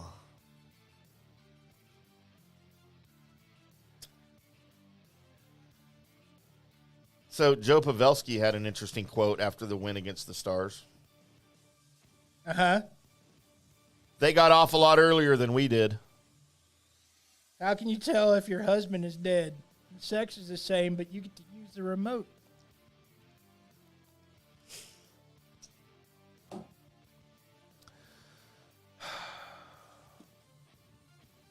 Dallas has been playing pretty sloppy hockey up to that point. New defenseman Chris Tanev arrived in the afternoon and jumped right into the lineup in his first game with the Stars against San Jose. It forced some shuffling on the defensive pairs, and the Stars looked a little bit out of sync at times. Yanni Hakanpää and Ryan Suter were placed together on the third pair, and they were on the ice for the first 3 goals against. So DeBoer had to shuffle the forward lines to try to find some scoring and some chemistry. Stankoven took some shifts on a line with Matt Duchene and Mason Marchment, and that helped spark some positive play and scoring chances. Dallas needed to really push back. DeBoer reassembled the line of Stankoven, Johnston, and Jamie Benn. When is Jamie Benn going to retire? I mean, he's done, right? I'm sure. No. Come on. No. Go get him, Captain. Done with. And why does he still have the C? Because he had it before. Shouldn't have never had the C. Why does Dr. Pepper come in a can or a bottle? Because his wife died. It just went so dark so quick. When I read it, I was like, are you okay? Then you got it. Yeah. Stankoven scored off a pass from Johnston to make it 6-4 with 8 minutes left in the third period. Then Johnston scored off a pass from Stankoven just 1 minute later. Then Johnston scored off a pass from Heiskanen to tie the game with 4 minutes left, forcing overtime. And in overtime, Stankoven fed Rupe Hintz for the game winner.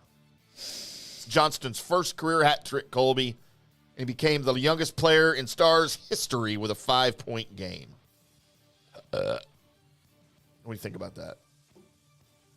I don't know. I've read through some of these. I've tried to read all the ones that were good enough, and I'm getting to the ones that weren't. And the ones that I said weren't good enough anyway. Yeah. Because the first couple I read is like, oh, these are funny. And I didn't read any. I'm sorry, guys. I didn't read any more of these. And I don't know. I mean, are you trying to say you were ill-prepared for our impromptu segment? So some of these are just like dad jokes? Just bad. Well, throw a bad one at us. What's the difference between a G-spot and a golf ball? A guy will actually search for the golf ball. That's funny. Is it? I mean, it's not crude. No, a woman walks out of the bathroom, winks at her husband, and says, I shaved down there. You know what that means. And he says, yeah, the drain is clogged. Okay, that one's funny. That was funny. What did the toaster say to the slice of bread? I want you inside me. Don't mark that. Okay, that's all. It's too late. That's it. Marking all of those. It says there were 95 of these jokes, and I found those that were, I don't know where the rest of the 95 are. You found the 15 that were funny? Yeah. Why can't you hear rabbits making love? Because they have cotton balls.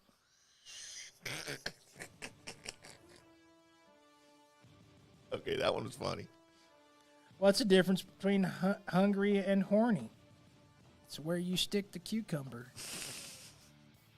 Colby, we had a comment earlier. Did we? Wanted me to stop jokes? Please tell Colby to... No, I'm just kidding. Mm-hmm. Apparently it's from one of our Russian listeners on YouTube, on our YouTube channel, on FanStream Sports TV. Uh-huh. He's trying to throw soccer talk out there. You know what? If you'll get... Yes. No. We will. He says, I'm excited about the upcoming World Cup tournament, Soccer World Cup tournament. It'll be held in the United States. 48 national teams will be here. In your opinion, where are the most beautiful soccer stadiums in the United States? The most beautiful soccer stadiums. So they'd have to be outfitted for soccer. I mean, there's not very many purpose-built soccer stadiums in the U.S. There's not, which would be MLS, right? It would be very confusing. I mean, we have soccer stadiums, but the MLS here in the United States is not as big. Soccer, football isn't as big as well it is everywhere else in the world. We're a little back asswards when it comes to that, and it's just because we didn't grow up in the sport being as big as it was. We created our own sports, and that's the reason why it's what it is. But as far as stadiums are concerned, you would look at the National Football League stadiums is what you would look at to create the greatest atmosphere. And so by the way, have you seen what the Athletics want to do And Yeah. holy crap. Looks like the Sydney Opera House. Right. So you'd end up, something like Cowboy Stadium, the new SoFi Stadium. Stadiums like that would be where I would think stuff would be held at.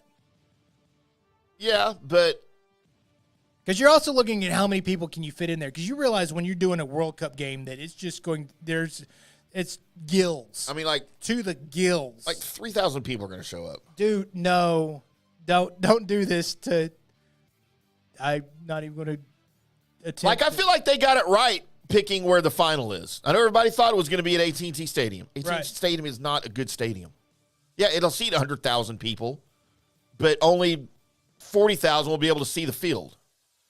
MetLife Stadium is a much, much more attractive stadium for soccer than any indoor stadium because it's outside. Right. Same thing goes for SoFi. I know they're going to have the grass field.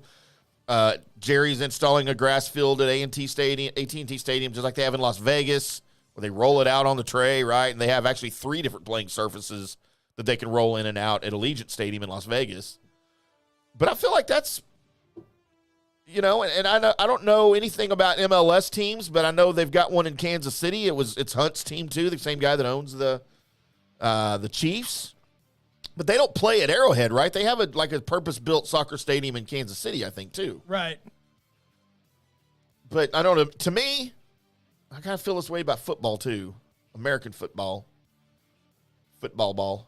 That, dude, it's got to be outside to be an appealing venue for me. I've gone through now 2 years of baseball indoors, and I freaking hate it. I can't stand it. I love having the air conditioning. Don't get me wrong. I love indoor baseball. I hate the sound. It sounds completely different. It sounds like you're in a freaking, in a bathroom.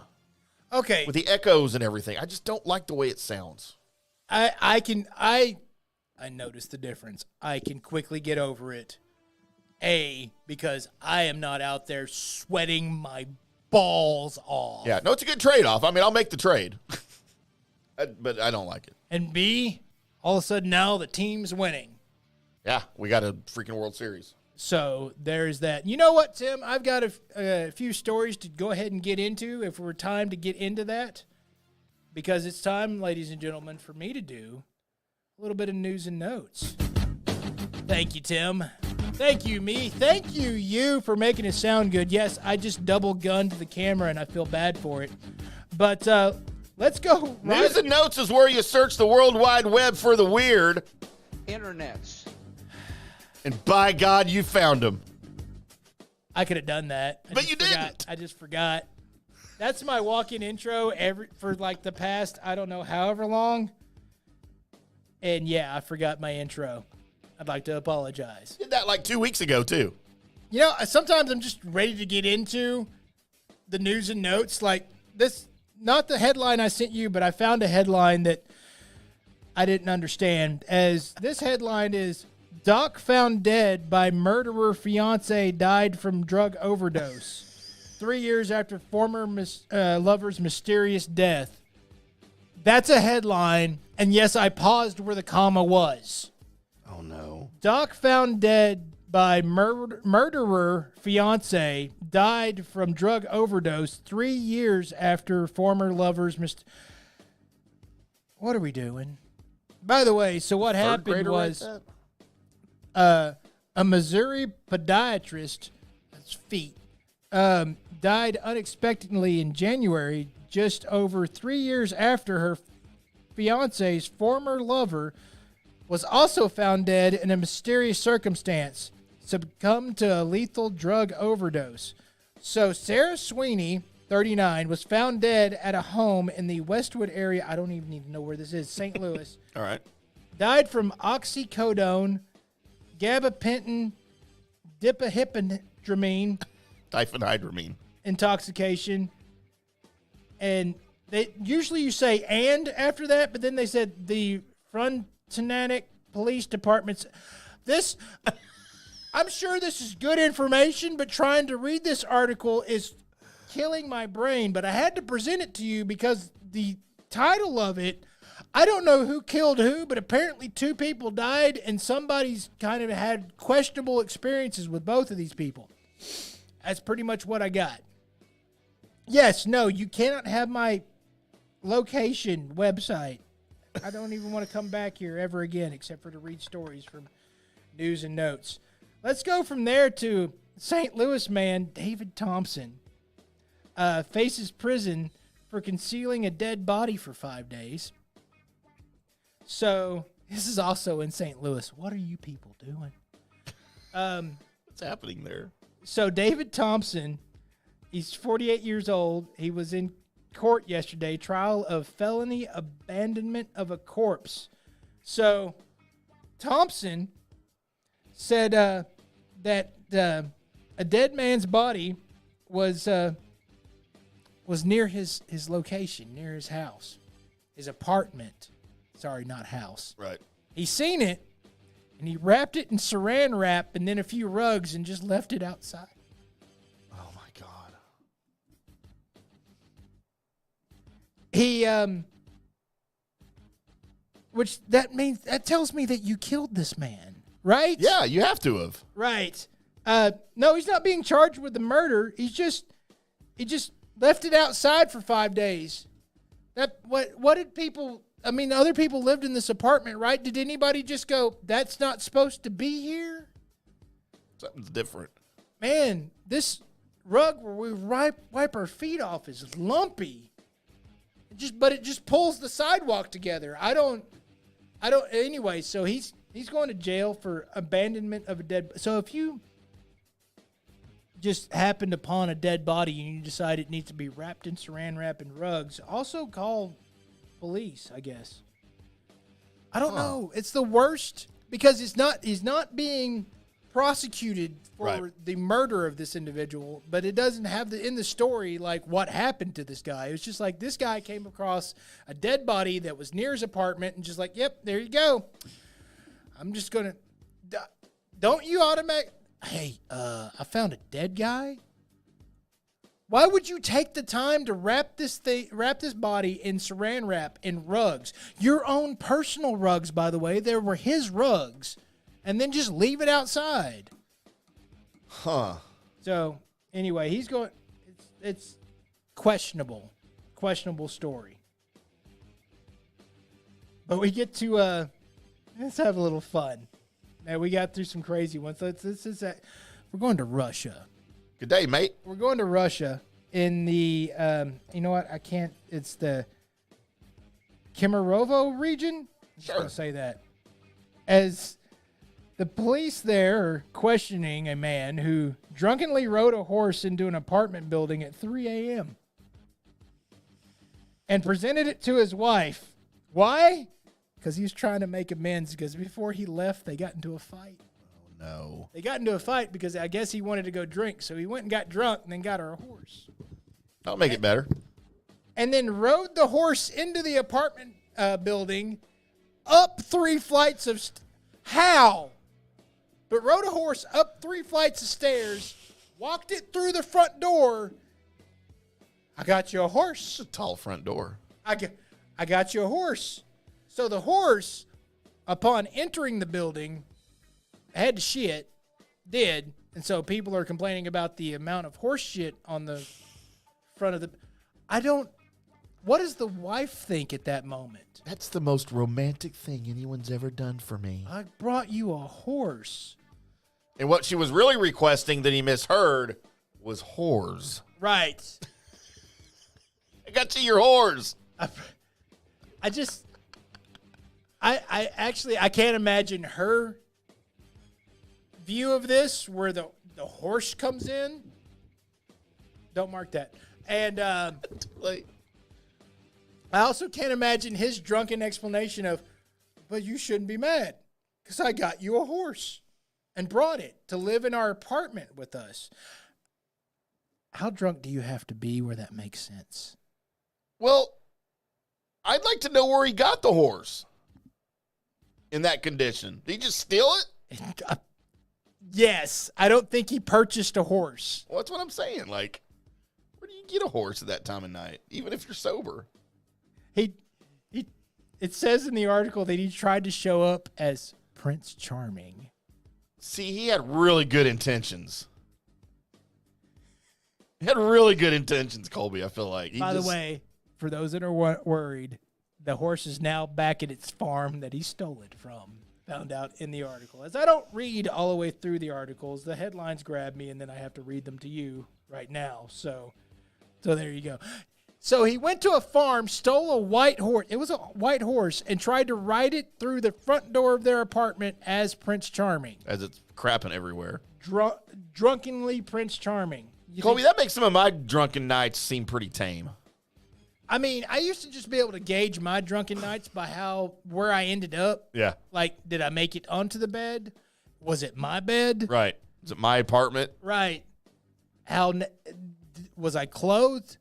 Like, am I so drunk that I'm clothed laying down? Or am I past that to where sometime I ended up naked and I'm like on the floor or I'm in the bed? Just measured that. Also, like, what was in the trash can was another good measurement. Yeah. Like, what did I eat? Or what was in my pockets is always a good judge of me. Like, what did I eat? Try to keep my receipts even when I'm drunk. Still, I haven't tried this sober, but I used to think oatmeal cream pies and Doritos made good sandwiches. Huh. But you've never tried it sober? I've never tried it sober, but I used to. I guess I know. I know because it was in the trash can that I used to make those drunk. All right. Well, if you want me to dip an Oreo in milk, you need to do that live on the air sober. Well, I mean, obviously, I thought it was good back then, so Yeah, but only drunk. I did find this headline, and I didn't think that many people would believe me that this headline was out there. So I actually I screenshotted it and then sent it to Tim so he could put it up. Workmen are grabbing their tools to begin a shift at Lincoln's glory hole. Talk about that glory hole. Sarah Hooper, you knew what you were doing when you wrote this title. You think she came out with that, or was that an editor's edit? Maybe. Whoever did knew what they were doing. They didn't really even care about the article, right? They didn't care. They just knew that they had Lincoln's glory hole that was being worked on. And workmen.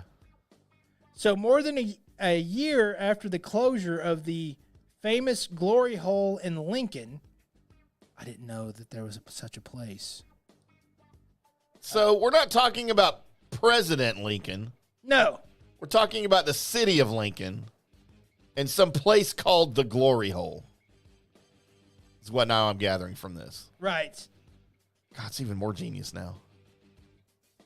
The historic Riverside attraction in Lincoln is estimated to cost about, that's in Europe money, to repair after it was deemed unsafe last year.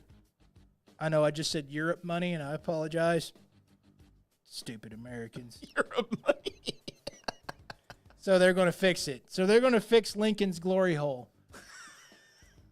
Congratulations. I wonder if that's where he found the vampires. Lincoln, the Vampire Hunter. It's supposed to be coming out with a sequel to that, I think. Are they really? That's what I've read. I would actually like there to be a sequel. I'm so in. Me too. So let's go to Boston so Jeff Smith was whizzing along. That's actually the word they used. Whizzing along on a snowmobile one evening a few years back when something dark appeared in front of him. He hit his brakes, but he couldn't avoid clipping the rear tail of a Black Hawk helicopter. What? How fast are you whizzing? On a skateboard? On a snowmobile. A snowmobile. How fast are you whizzing on a snowmobile that a Black Hawk helicopter sneaks up on you? It's not another snowmobile. It's not a small car.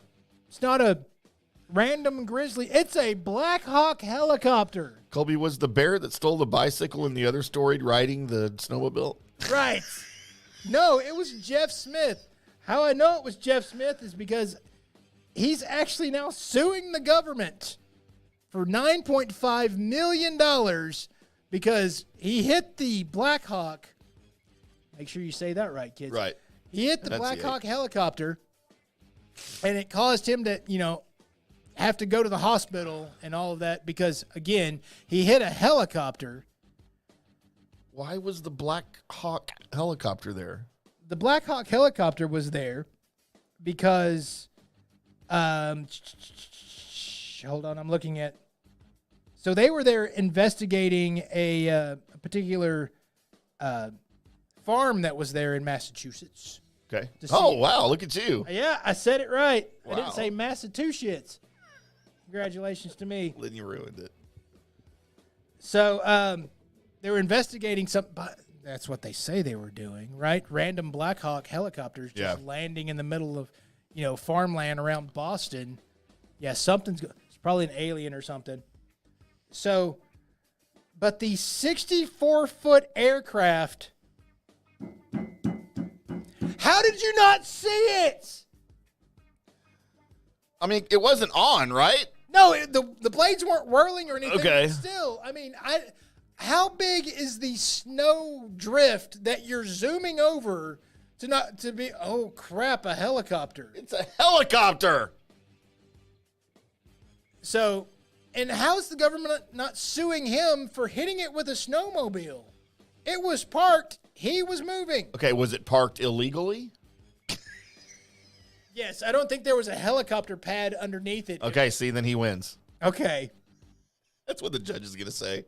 Were you in designated helicopter parking? Anyway, so it looks like he's getting $9.5 million for. So this is a story for everybody. You see a Black Hawk helicopter landed anywhere, just go ahead and hit it with whatever you got, right? You're on a motorcycle, just give it a good bump. You'll get some money out of it. Holy crap. Let's move on. Did I tell you about the guy that got arrested for being connected to a body part selling ring? He got 2 years probation. Now the guy that's his name is Jeremy Pauley, and we're in Pennsylvania. So he's been pleaded guilty of charges of abuse of a corpse as he was. I don't understand what cops were thinking when they raided his house, but he had buckets of body parts like scattered around his house. Right. And what he gets out of it is 2 years probation because he was part of a body parts like selling ring.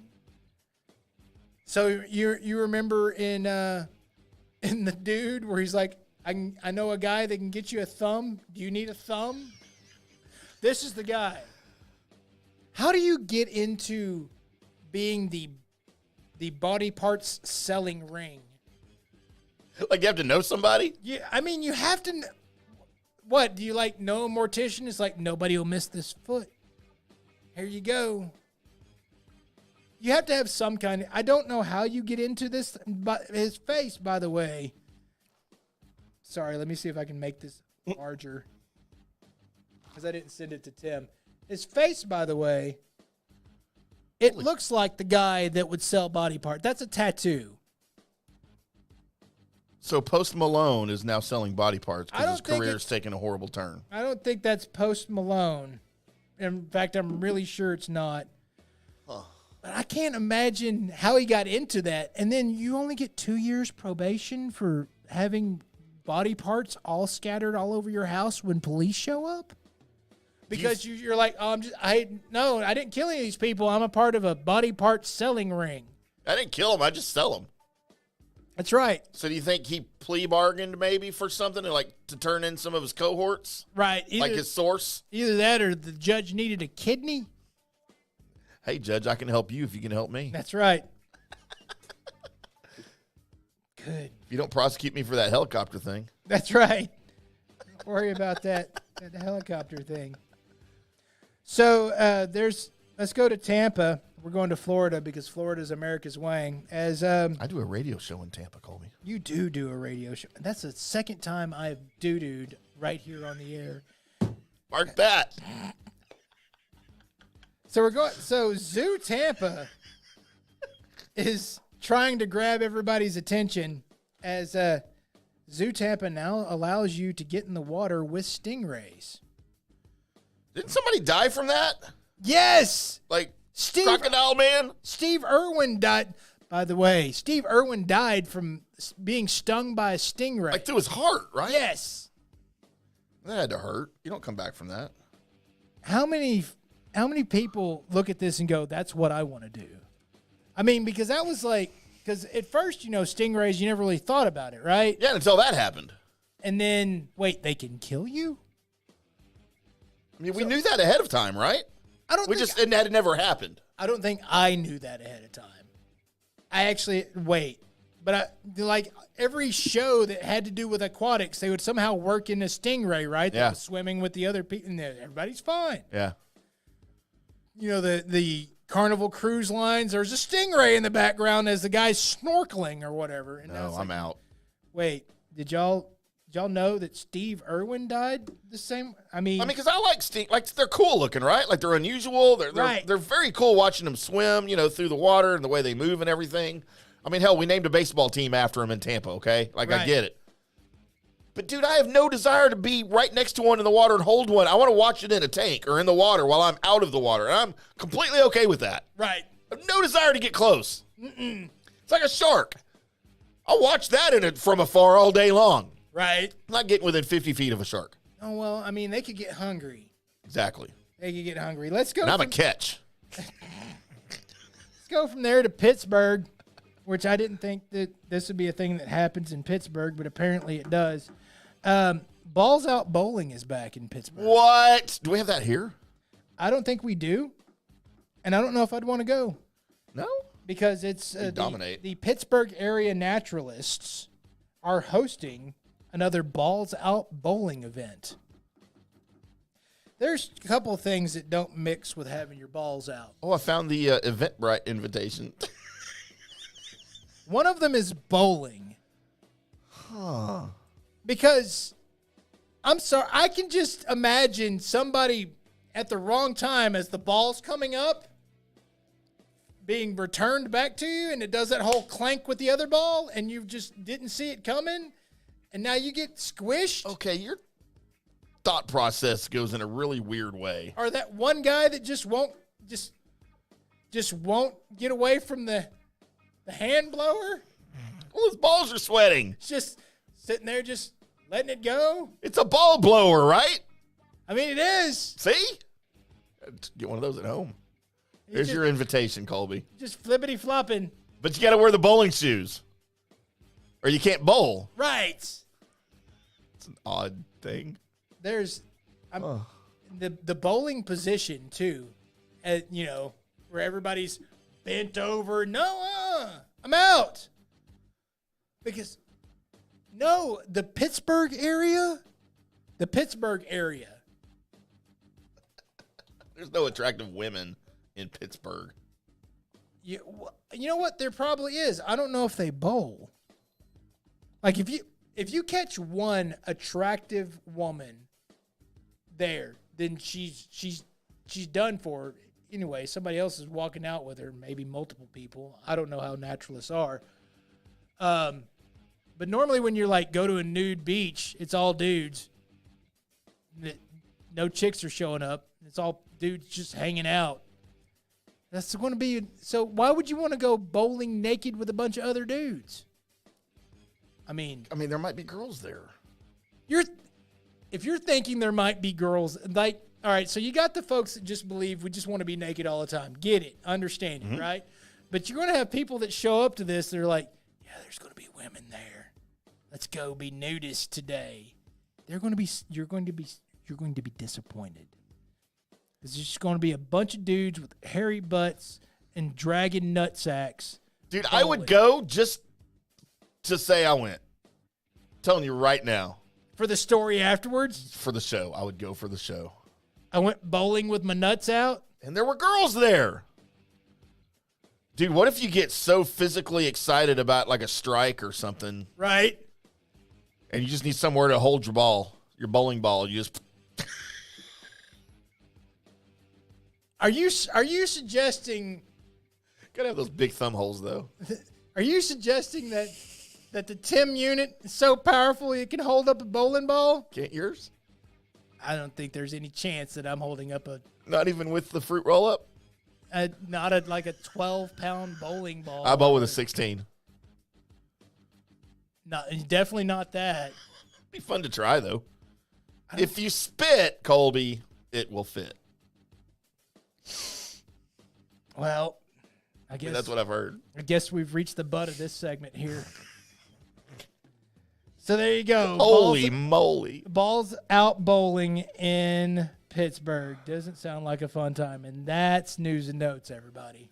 For the love of God, how many times did this show derail? Every time. Every single time. We are the Colby IndyCarTim show right here on FanStream Sports. Thank you so much for tuning in. We had a lot of extra viewers tonight. We don't know why you were here, but we're glad you were. Please come back again. We are here every Monday and Wednesday from 7 p.m. Central until 9 p.m. Central on numerous Twitter accounts. On FanStreamSports.com, where you can also find our catalog of shows on the FanStream Sports app available for Android and for the far superior iOS. As well as wherever you get your podcast apps. Go find us, subscribe, leave us a great review. We are glad that you were here. We would love to have you back. We will be back again on Monday for more debauchery on the Colby IndyCarTim show. Until then, boys and girls, we'll see you.